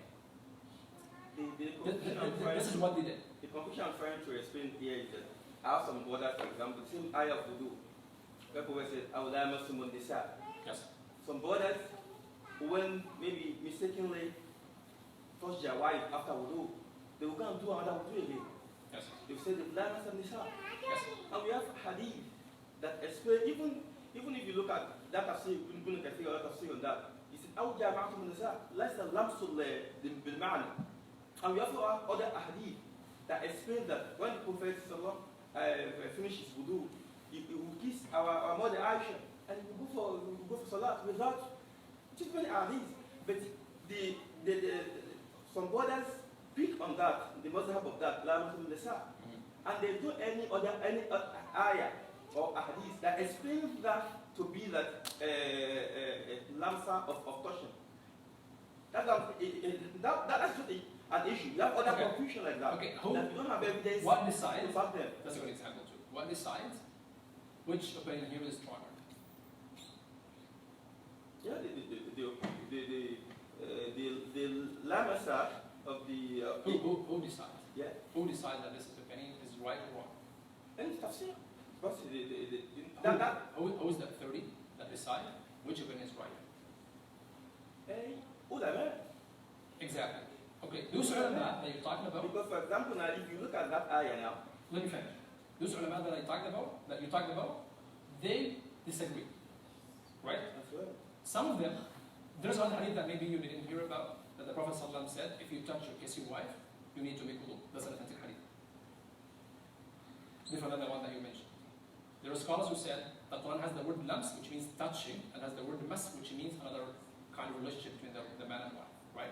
And they said this is the understanding, and this is the fatwa of Abdullah ibn Umar, that was one of the companions, which we know there's other Sahaba understood it in a different way. The Sahaba themselves had all these disagreements. So the fact that you are convinced with one of them doesn't necessarily mean the other one is wrong. Because the other one is still has a point. You don't want to follow it, that's fine. But you cannot say it's wrong. But it depends on the more evidences. And it's not your recital, that's what I'm trying to say. And it's not me, it's not you, it's not one of us. It's the one scholar who can decide this. What I'm doing is I'm following a right authority. That I trust this scholar, I trust this madhab, I trust this school, I'm going to follow. I trust the other one, I don't feel comfortable with following this. Like we give the example of the seafood and these things. I don't want to follow this. I know there's another proper understanding, I'm just going to follow it. If it's left open for people to say, okay, yeah, this is right, this is wrong, this is stronger, we're going to come up with millions of opinions. If you can tell the average people nowadays that you go investigate and see which one is strong, which one is right, which one is wrong, we don't have time to do all these things, and it's not our job to do all these things. You are required to do one of two things. Number one, whether you become a scholar yourself, go for it, and do your own understanding. Or, I don't want to do this, I don't have to do it. Allah didn't ask all Muslims to be scholars. So what I'm going to do is, I'm going to stick to what I feel more comfortable with, and I trust the authority. Allah will ask you on the day of judgment on how did you follow the opinion, and not the understanding of the opinion itself. It's very important. Because Allah subhanahu wa ta'ala, when He asks you, why didn't you follow fulan or fulan? You're not going to be asked about names. Forget about Abu Hanifa, Shafi, Ahmad as names. Allah will ask you, why did you do this? You would say, I tried my best, seeking a fatwa, seeking an Islamic opinion, seeking an understanding of religion. I was taught, I was told by whoever this person in my life who taught me, my parents, whatever authority, to pray this way, to practice this way, and then I followed because you told us, ask the people of knowledge if you do not know. I did this, and that was what within my capacity, because I'm not a scholar to understand that. If I have shortcomings, looking for the truth, how to follow the right understanding, this is what I will be asked about. But I'm not going to be asked about were you Hanafi, were you Maliki. You're not going to be asked about these things. You're not going to be asked about names. You're going to be asked, neither even the Sahaba. What you're going to be asked about is this religion that Allah brought in the Quran and the Sunnah. And then did you spend effort to seek the right opinion when it comes to practice this religion or not? This is the question that I've actually maybe we already discussed. Which one is the best and most correct? So this is what I just said is that sometimes the ikhtilaf, disagreement, is valid to follow because multiple opinions, that each one has a strong opinion, and they still like ikhtilaf, and okay. Some other things, no, there is no ikhtilaf, because one of the opinions is weak and wrong. And we knew that through the scholars, that this opinion is actually against the majority of the scholars, against the right authentic understanding of Quran and Sunnah. We should exclude it because it is not considered to be part of the understanding of Islam. And then, if I follow one madhab or one opinion, can I then change it later? Yes, because you do not have to follow them. Again, this is the first thing we started. You do not have to follow one thing all the way. No, you can change it, but you cannot pick and choose and make just mixing between the madhab. This is something very important. So you following one authentic opinion, that's okay. And then you wanted to change to another authority or scholar. Like if you ask multiple scholars in your situation, you know 3 scholars, and you ask one of them about one issue, and then you ask another one, a third one, in multiple issues. Theoretically speaking, there's no problem about this. But the problem that we might not pay attention to is sometimes we mix and match in the wrong way, which we call it tanfid. You mix between things, and you shouldn't be doing this. One very important example is this combination that people make. So when it comes to marriage, for example, there are multiple things about what are the main pillars of a marriage contract, right? Some people count them to be pillars, to be arkan, foundations. Some people counted them in different ways. So there is one madhab that says that a man has to pay a dowry or mahar, but it is not a pillar of marriage, which means the marriage will be valid, but he still has to pay that later. Okay, this one opinion. Other opinion says, no, you cannot consummate the marriage until you pay the dowry up front. Or you agree on it at this upfront, they pay part of it up front. So you see the difference? Both agree that dowry is part of marriage. But some of them said, pillar means the contract is invalid. This contract doesn't count if you do not agree on it and pay up front part of it at the beginning. Some people said, no. You can consummate the marriage even if you didn't even talk about dowry, but it's still a debt that a man has to pay later, and he can revisit the contract and add the dowry. Okay, this is one thing. I think there is ikhtilaf about the qualities of the witnesses that would witness the marriage. How can we add the witnesses? What are the qualifications of the witness? Who qualifies to be a witness? Can the father of the girl be a witness and the guardian and the wali at the same time? All these different disagreements. So what happens is, this is just ikhtilafat about the pillars of the marriage contract. What happens is, I'm now going to have a marriage contract, and then I'm going to pick the easiest of all of these things. So I'm not going to talk about dowry. I'm going to take the easiest when it comes to the witnesses, for example. I'm going to take the easiest when it comes to the guardian and the wali of the marriage, for example. I'm going to try to pick the easiest of all of this, and then come up with one scenario that is completely wrong. This is wrong. You cannot be doing this. Even though you say, yeah, but this opinion is valid in itself, and this opinion, yes, in itself, out of this combination that you made up, is valid. But when you put all of them together in the same scenario, it is not valid. Is it clear? A more clear example is the example of wudu. So touching a marriageable woman, some scholars say it breaks the wudu. Touching private parts, some scholars say it breaks the wudu. Some scholars say they do not break the wudu. The position of your sleep, there is a ikhtilaf on which position of your sleep that breaks the wudu. Right? Bleeding. They agree that bleeding is najasa, but does it break the wudu or not? Right? So these are four things that have ikhtilafat. Then I come, and then I touch a woman, okay, then I bleed, and then I touch my private part, and then I sleep in a certain way, position of sleep that there is a matter of disagreement. And then I say, you know what, I didn't lose my wudu. Right? Even though I did these four things. Right? Because this one, whoever said that, and this one, whoever said that, and then I count. Yeah, but each one is a madhab itself. They didn't say you combine all of them together, and then go ahead and do the action. Did you agree with that example? This example is more clear. How can I differentiate between this and another sound example? They say, okay, take this scenario that you did and present it hypothetically to one of these schools. If each one of them tells you that's wrong wudu, that means it's actually wrong, which will happen in this case. Because if you take it to the Hanafi, he will tell you, yeah, you bleed it, and bleeding actually breaks the wudu. So this wudu, to me, is not valid. Even if he's okay with the rest of things you did. You take it to the Shafi'i, yeah, because you touched your private parts, so this will break the wudu. Even the bleeding doesn't break the wudu. You see the point? And you go ahead with all of them, say, oh, this is wrong. This we call it tanfiq, that you're mixing and matching between madhab and wrong way. This is wrong. Which is different than, okay, I pray, okay, in a certain way. And then, okay, when I'm paying my zakat, for example, I'm for another madhab. When I'm doing this siyam, I'm for another madhab. This is okay. Because I'm not combined, I'm not mixing and matching in the same action that might lead to the invalidation of the entire thing. So this is very important. So again, hypothetically speaking, you can change between the madhabs, but do not pick and choose. And pick the easiest and come up with one scenario that is not approved by any of the proper understanding of the Islam. The last point is the confusion with differences. And you can tell that all these examples that I gave, that leads sometimes to this confusion of differences. Whether starting from, should I follow just one thing to be easier, or should I just combine and pick and choose between the different opinions? Which leads to something that I call fatwa shopping that we do sometimes.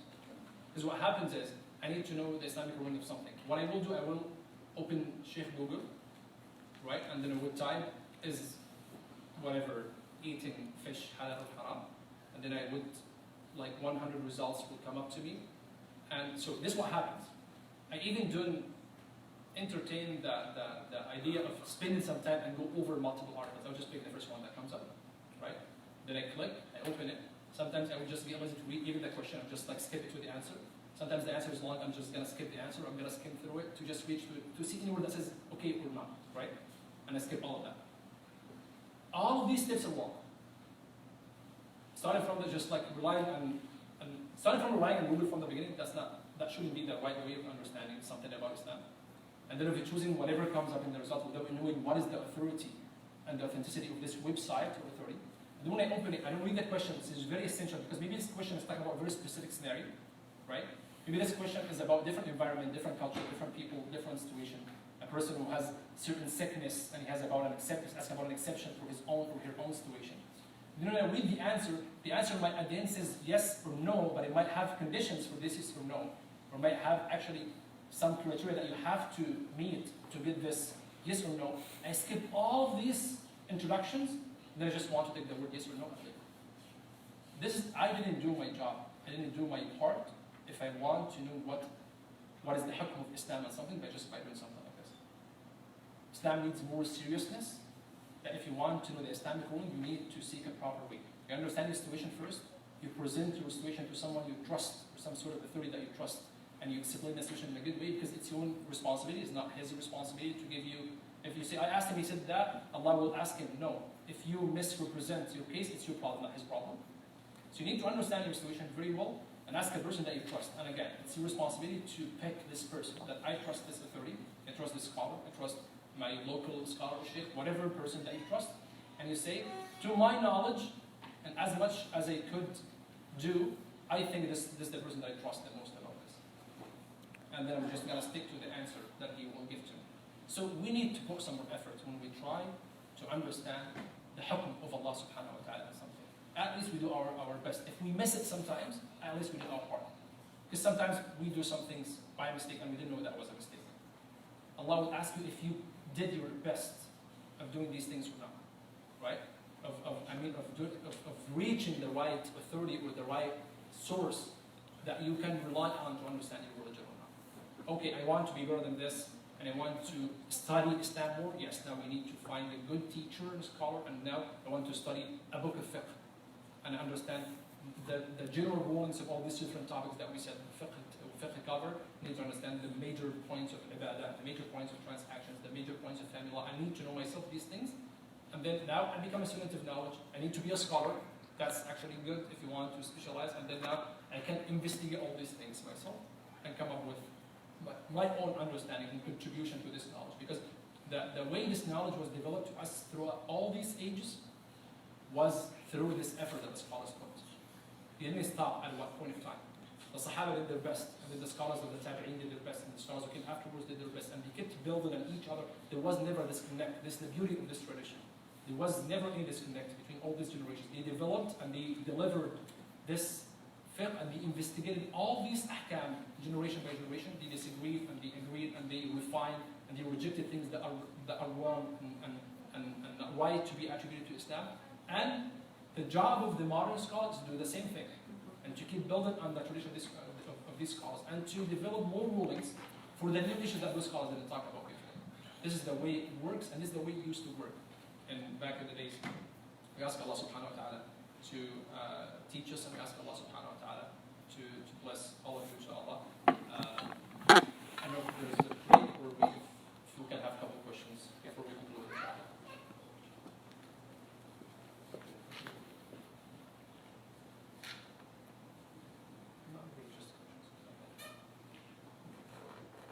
Okay, so inshallah, Sheikh can answer questions right now if you want, or we can have 10-15 minutes break.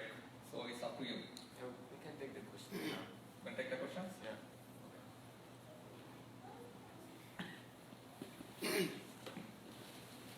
Jazakumullah khair for the lecture.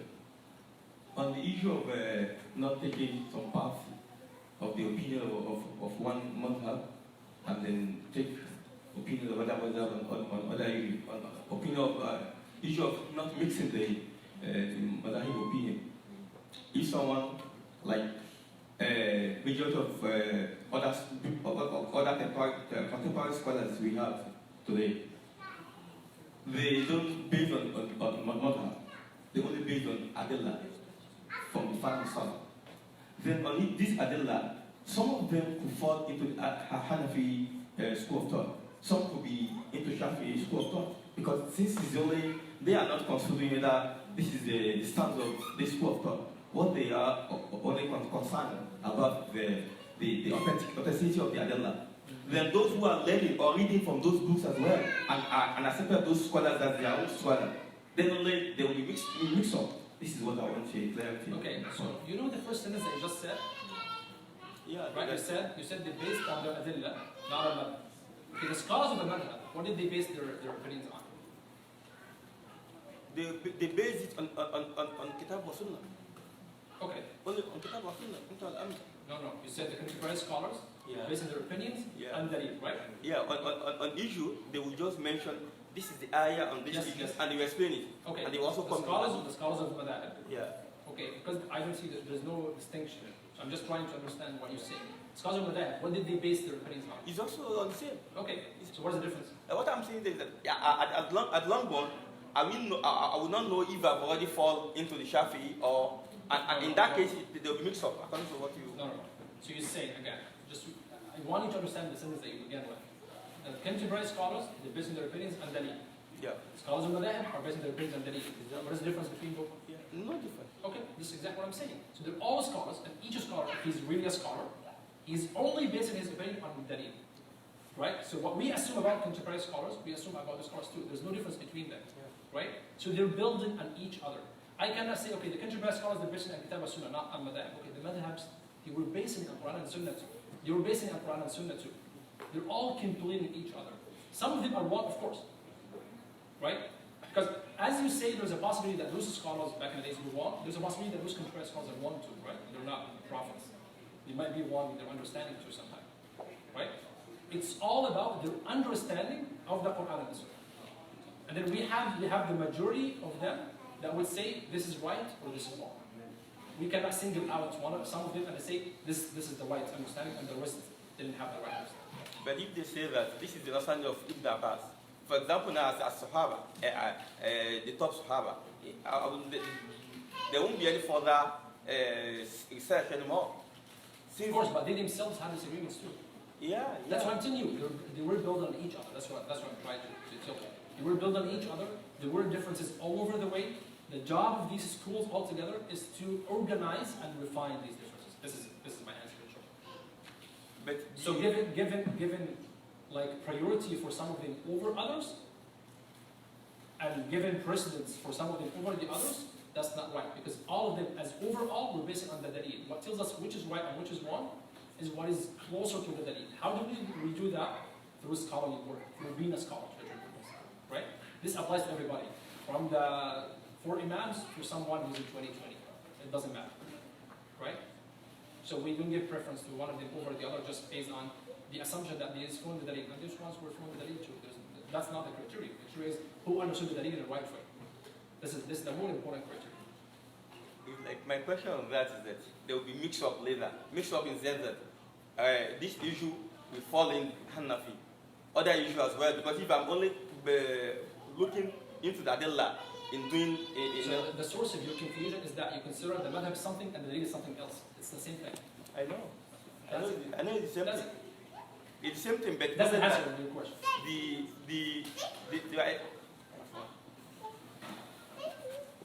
I know it's the same thing. What I'm trying to say is that the madhab, in most of the kutub as well, they use their own understanding without you.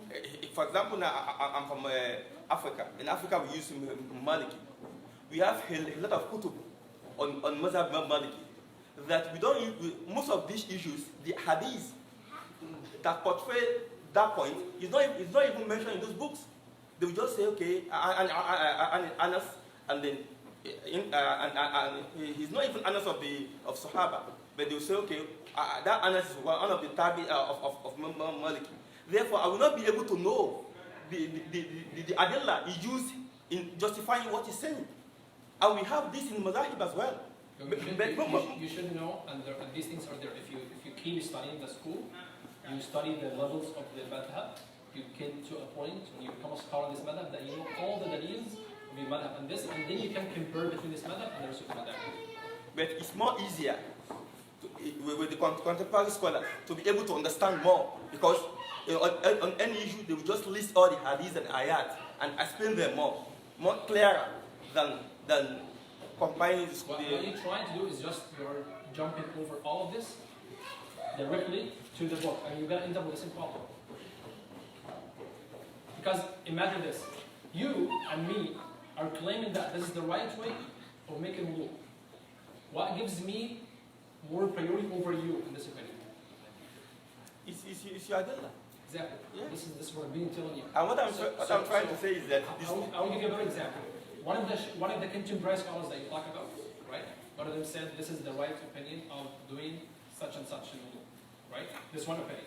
Other opinion, I'm telling you that, okay, Imam so-and-so, 10 centuries ago, said this is the right way of making wudu. What is the difference between both?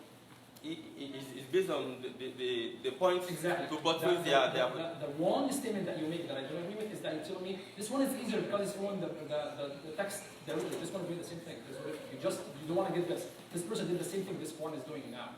There's no difference between both. So the criteria is not should I go here or the dalil. It's one way. It's not two ways. It's not there are opinions and there are dalil. It's all dalil. And then again the criteria is which is closer to the dalil. That's it. Time here doesn't matter. The dalil is the dalil. Once someone said something 10 centuries ago, someone said it now, it doesn't really matter in terms of time. So you didn't tell me that, okay, they just went to the dalil right away. Those people went to the dalil right away. That's not the issue. So what? The issue is who understood it properly. Okay, Jazakumullah khairan, actually, it's eye-opening the things you brought up. See, I am an army, right? And What? I'm an army, like I have no knowledge about fiqh, I don't know anything about dalil or anything, but I follow the teachers like ulama who taught me how to pray. Say I'm Hanafi. I came from India and I prayed behind big ulama and they are the experts of usul al-fiqh. So they told this is the way you pray and I learned and I'm praying. But another person comes and says, see, in Bukhari it says to do prayer this way, so your prayer is not valid. So because I'm not expert, I say no, actually I learned from very knowledgeable ulama and what I'm doing is right. But he argues that no, this is in Bukhari, so you're denying Bukhari, you're denying Muslim. So it's the dilemma for people, common people like me. So how do we answer them or how do we tackle this situation? Okay, all what I was saying for the past half an hour is actually the answer to this question. That Allah subhanahu wa ta'ala gave the Quran to us, the Prophet brought the Sunnah to us, and then Allah told us that a group of people would specialize in this matter, like any other normal ilm and science, that will understand this. And you are required to ask those people. So your homework is not understanding, so your homework is in which authority I reach to ask. That's your homework as a ami. If you know this about authority that so many people witnessed that this is about authority, it's enough for you to follow it. Some random person comes and tells you, no, that's wrong. It's your call to follow one random person that meets with you anywhere and tells you, yeah, you should follow this better, and you leave a valid authority that has been there for centuries. It's your choice. But to me, it's obvious that this much you don't trust it. Because what happens, the fallacy is, some person tells you, okay, do not follow such and such and follow the Prophet.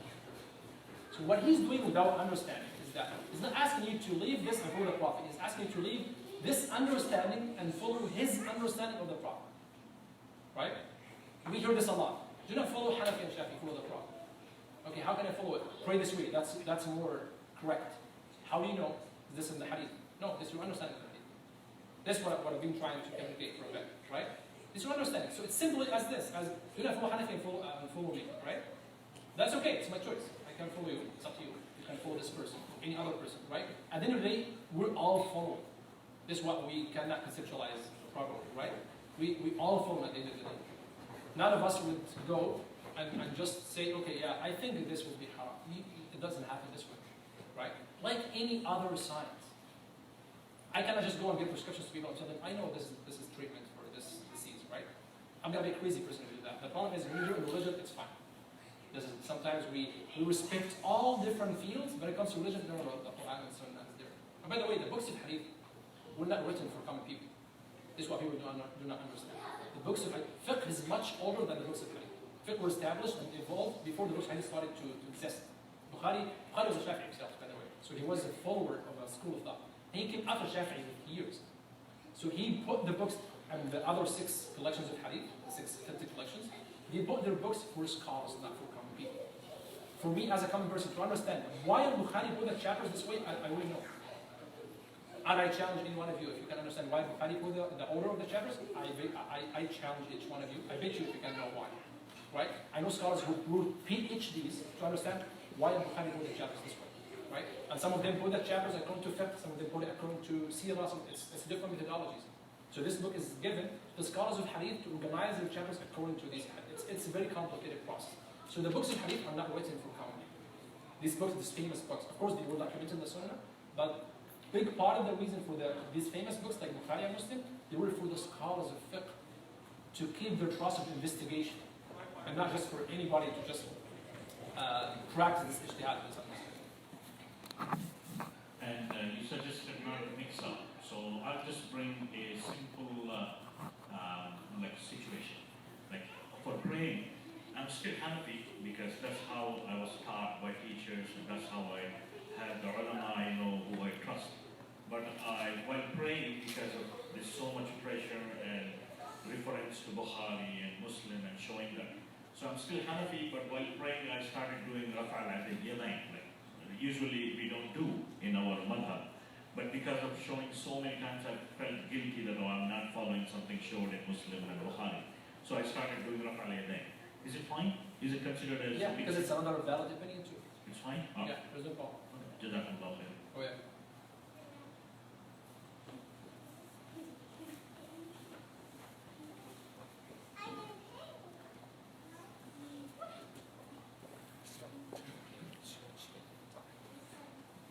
Assalamu alaikum. Thank you very much for the lecture. I don't know if you said it during the lecture, I didn't get it right. I just want to ask, so you said we can mix the school of thought as in their opinion. So I want to, if their opinions are authentic, why can't we mix them? You cannot mix it in the same action. Yeah, so you cannot mix it in different actions. Yeah, so that's what I want to know. Why can't you mix them in the same action? Because you're making up a scenario that none of them approved. So they approved one part of the scenario, but they didn't approve all the scenarios of that. You remember the example of wudu? So none of them approved this wudu this way. They approved one part of it. Right? This is the criteria. If the overall scenario does not belong to any of them, now that's wrong. Right? That's why we approve it. If it does, that's fine. And usually this is just not to get intimidated. This doesn't happen so often. We're talking about the obligations of things. Because the question the brother just asked was asking about one part, which is sunnah, the prayer, which is raising my hands or not raising my hands. That's not a pillar of salah. So if I mix and choose between this, there's no problem. Just like I do that. It's about the main things that would make the ibadah valid or invalid. Like the things that break the wudu, like the main things in the salah that Allahu Akbar, recite al-Fatiha, wudu, sujood, these main things. Right? So the point is, this is the short answer is, you do not combine one thing that none of any authentic opinions would say that's wrong. But again, moving and combining between different opinions in different actions, there's no problem. But one more. Done? Yeah. Right. My question is, it's attaching to you can go ahead. So, first I would like to thank you for accepting our invitation to come to St. Joe's. I really appreciate that. But actually you added within your lecture you mentioned that if a community or a city doesn't have a scholar that we can get back to him in issues or in different opinions to kind of give the proper advice, the community should be moving to that, and that's actually the case in St. Joe's. We don't have an imam or a sheikh that we can get back to such situation. So what's your suggestion or the advice to us as a group? I think we are just over 20 who attended tonight, and they got to know that, and to the community as a whole, and what the community should be doing to overcome this issue. So I don't know exactly what the resources that the community has overall, but for example, if the community does not have a sheikh or a teacher that actually teach people the basics of this religion, then we need to get someone to teach them these things. It's just as simple as this. And if there's a kind of leadership for the community, I don't know so much about the community to be honest here, but if there's a leadership of the community, like there's a mosque, I know there's a mosque, and there's whatever, there are multiple groups or initiatives in the community that do some Islamic work or da'wah work, they should come together somehow, and they decide, you know what, we have shortage of people who teach religion, we need to make sure that we get someone, and we have to do our best to pick a person who can understand the culture, who can understand people, who can be very knowledgeable, of course, at the beginning, and then he understands the people and he's open-minded to different cultures, and then he would be here to teach the community. If this doesn't exist here, I think, of course, the community has to come together and work on finding something.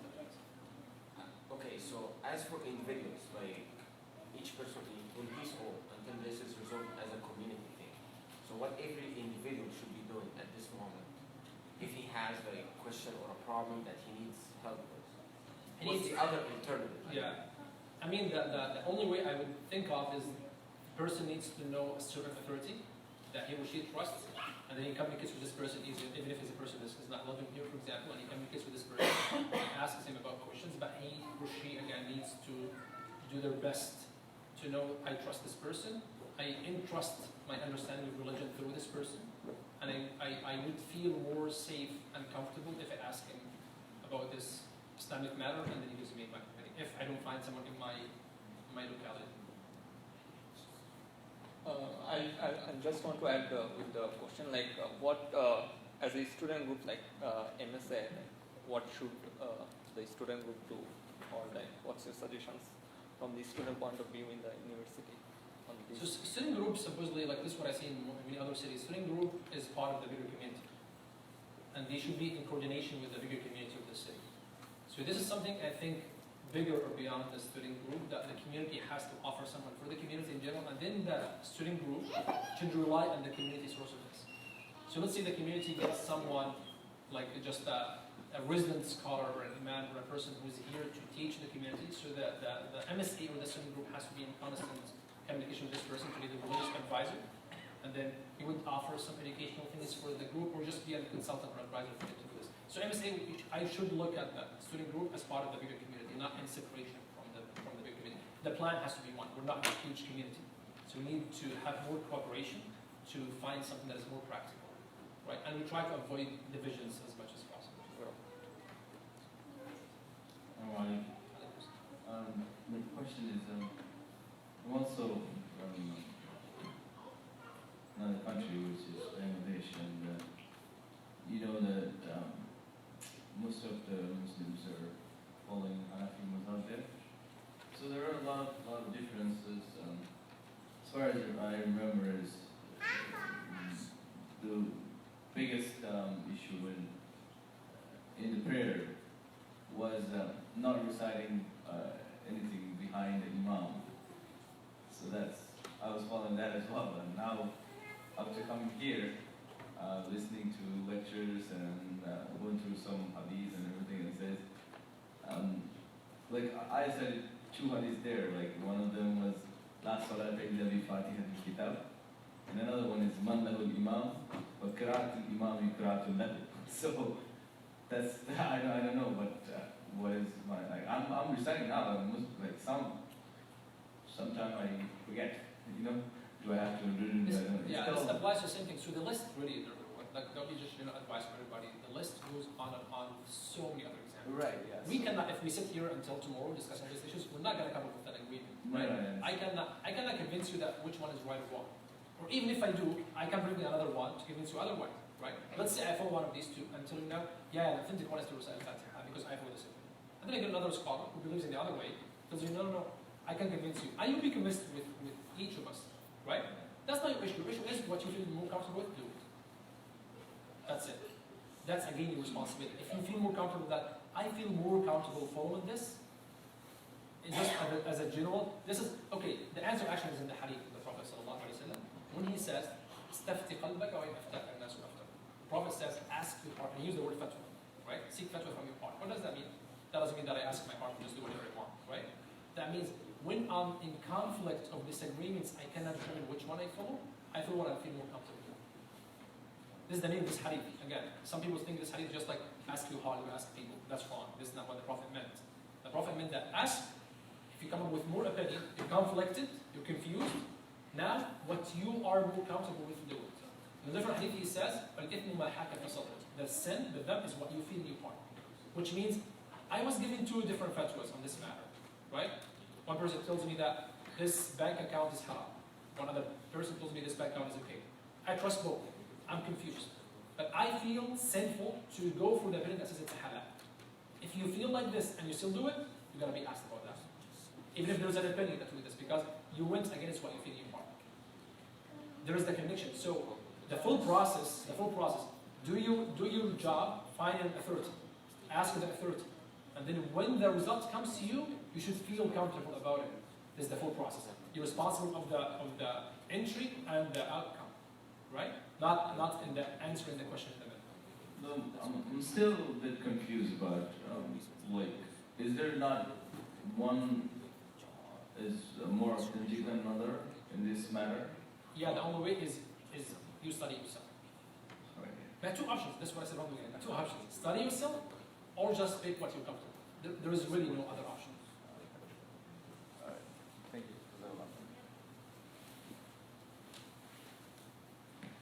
Assalamu alaikum.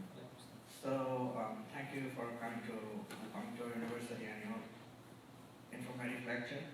Well, I'm that kind of person who doesn't keep herself stuck to a particular method.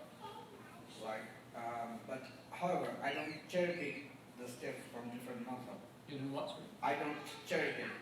Oh, okay. I don't cherry pick the steps like I am keeping my hands on my chest. I'm following this method, or I'm doing my ruku following that method. No.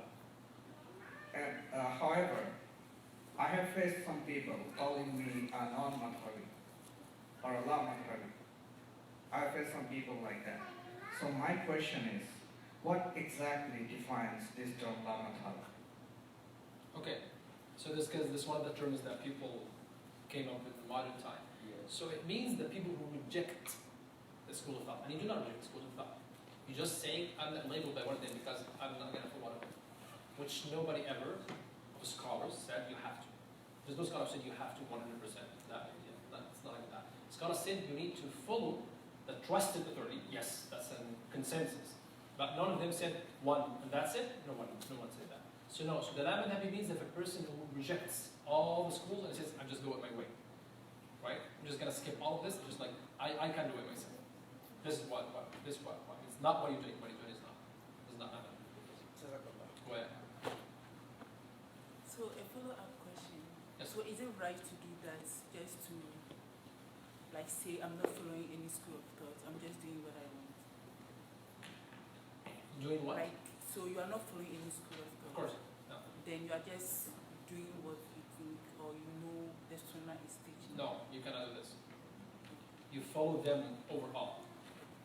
So you follow one of them in the issue, but you do not just go your way. Assalamu alaikum. Alaykum salam. Thank you for your visit. I have a small question, like mixing the two school of thought. About the food, about the fish, what we were About what? About the fish. So, like, as I'm from the country and we have a very restricted. Looks like everyone here is Hanafi, inshallah. Yeah, so where should we make a restriction? Where should we mix it, like eating shrimps and lobster or things? Crab, we don't eat it, so. You guys are missing out so hard. So where should we, like, mixing the two school of thought and where should, like. Again, the same. Again, what should we, where should we make the. Like, same thing. You have two opinions, and you know both opinions have very strong evidence or dalil. You can follow whatever you want. There is no problem. We should make a boundary, like, of course we are following our, like 90% of our food habits on the basis of the countries what we have been taught. Yes. So because this is an issue in itself. So when I said it's mamnu, it's not allowed, is in one issue like wudu, like salah, do not mix and choose in the same action. But just in this particular food, I'm going to follow another sound opinion, there's no problem. That it's just as simple as it. That's why when I said this mixing that is wrong, don't get really scared of it that, oh, that's not, I need to think of every single thing. It doesn't happen that often. And just to make it easier on you, just the ibadah. Be very careful about the ibadah. And specifically about salah. Most of the other things is very easy. Now I know this opinion for zakat. I cannot follow this opinion for whatever reason, and I know I have another opinion. And then I'm going to give you an example. Imam Shafi, for example, in school, that there are 8 eligible recipients of the zakat in the Quran. Right? 8 people that deserve the zakat. Imam Sadaqat al-Fuqara wal-Masakin, etc. 8 people. Imam Shafi says, you have to look for whatever exists of all those people in your community, and you have to distribute your money equally among them. So let's see, I found 3 categories. I found faqir, I found miskeen, I found like a person is in debt. It's 3 people. Other schools tells you, pick whatever you want, give them zakat, right? That's easy. Imam Shafi said, no, you have to distribute it among the 3 people. And pick 3 of each category, and it's mathematically, it's difficult. Us nowadays, it's very hard to follow this. It was very easy for them, you know why? Because they had agencies that will do this on your behalf. Now we don't have that. We barely the mosque can barely take the zakat and distribute it. We don't have this function. It's not a government that is doing this on our behalf. If we have that system, okay. We don't have it. It's very hard. No, you know what? I'm just going to follow Abu Hanifa or another scholar that says you distribute them on whoever you want. Okay, that means Imam Shafi'i is wrong? No. He has a brilliant understanding of the ayah. Really. He has a brilliant understanding of this ayah, of understanding wa. Because Allah said, He said Allah added wa and before each one. And Allah added the lam, li, belongs to. And then He distributed it equally between them. This understand, he was brilliant in language. So his understanding of language was given precedent over anyone else. The scholar said that about him, right? So his opinion is correct. We feel it's really hard for us. Sometimes it's impractical. We cannot do it in a small community, right? So we're just gonna for another opinion, no problem. Both are right, both are doing their best to understand the sunnah, there's no problem. So whatever the question, again, we can, as I told the brother, we can give so many examples all night of different opinions. And again, the problem is sometimes we get only one angle of the issue. So we always hear that, I heard people tell me before, Shafi'is had no evidence or dalil that for this qunut in Fajr. Right? And okay, there is an authentic hadith. Anas ibn Malik was one of the closest companions of the Prophet. I'm not getting someone who was just visiting the Prophet. Who said, the Prophet ﷺ never, hadith said that literally, never stopped qunut until he died. It's an authentic hadith. Nobody said it's a week or okay, so I'm like, what are you going to do with this hadith? So that's why the brother that was having this discussion is not about finding a hadith. I can get you on the hadith. He said, oh yeah, the Prophet, he touched Sayyidah Aisha and prayed. Yeah, there was a hadith that said you have to make wudu if you touch your wife. So we're not gonna end with that's why we need the scholars. That's why we trusted the Sahaba. That's why we trusted the scholars who spend their lives understanding these things. For us to keep debating about these things, to me it's nonsense. Because we're wasting time. Wasting time on things that people spend so much time, centuries and centuries, over these things.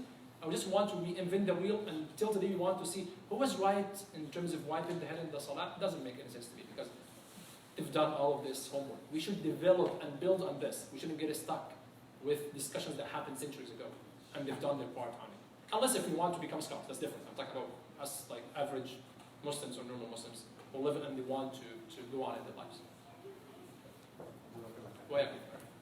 Jazakallah khairan to Sheikh Imam Wahb for the wonderful explanations and hearing the contributions and the crowd and answering the questions of everyone. So we'll have a short refreshment, inshallah, and then we'll pray Isha inside the hall. And stay tuned for the next weekend event. Inshallah, we'll have something setting up for everyone.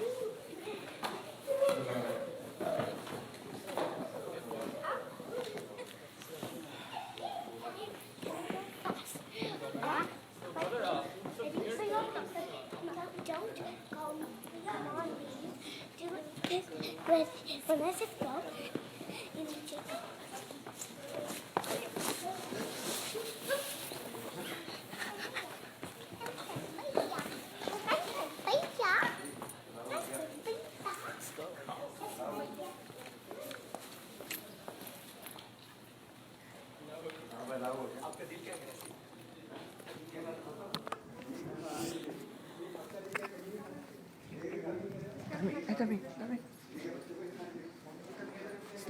PowerPoint slide open PowerPoint slide open এবং PowerPoint slide open করো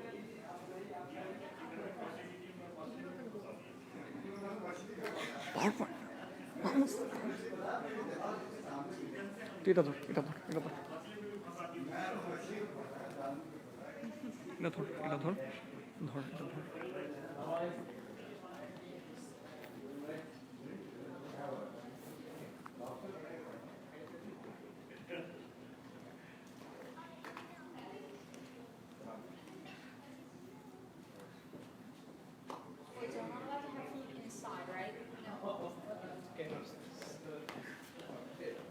কি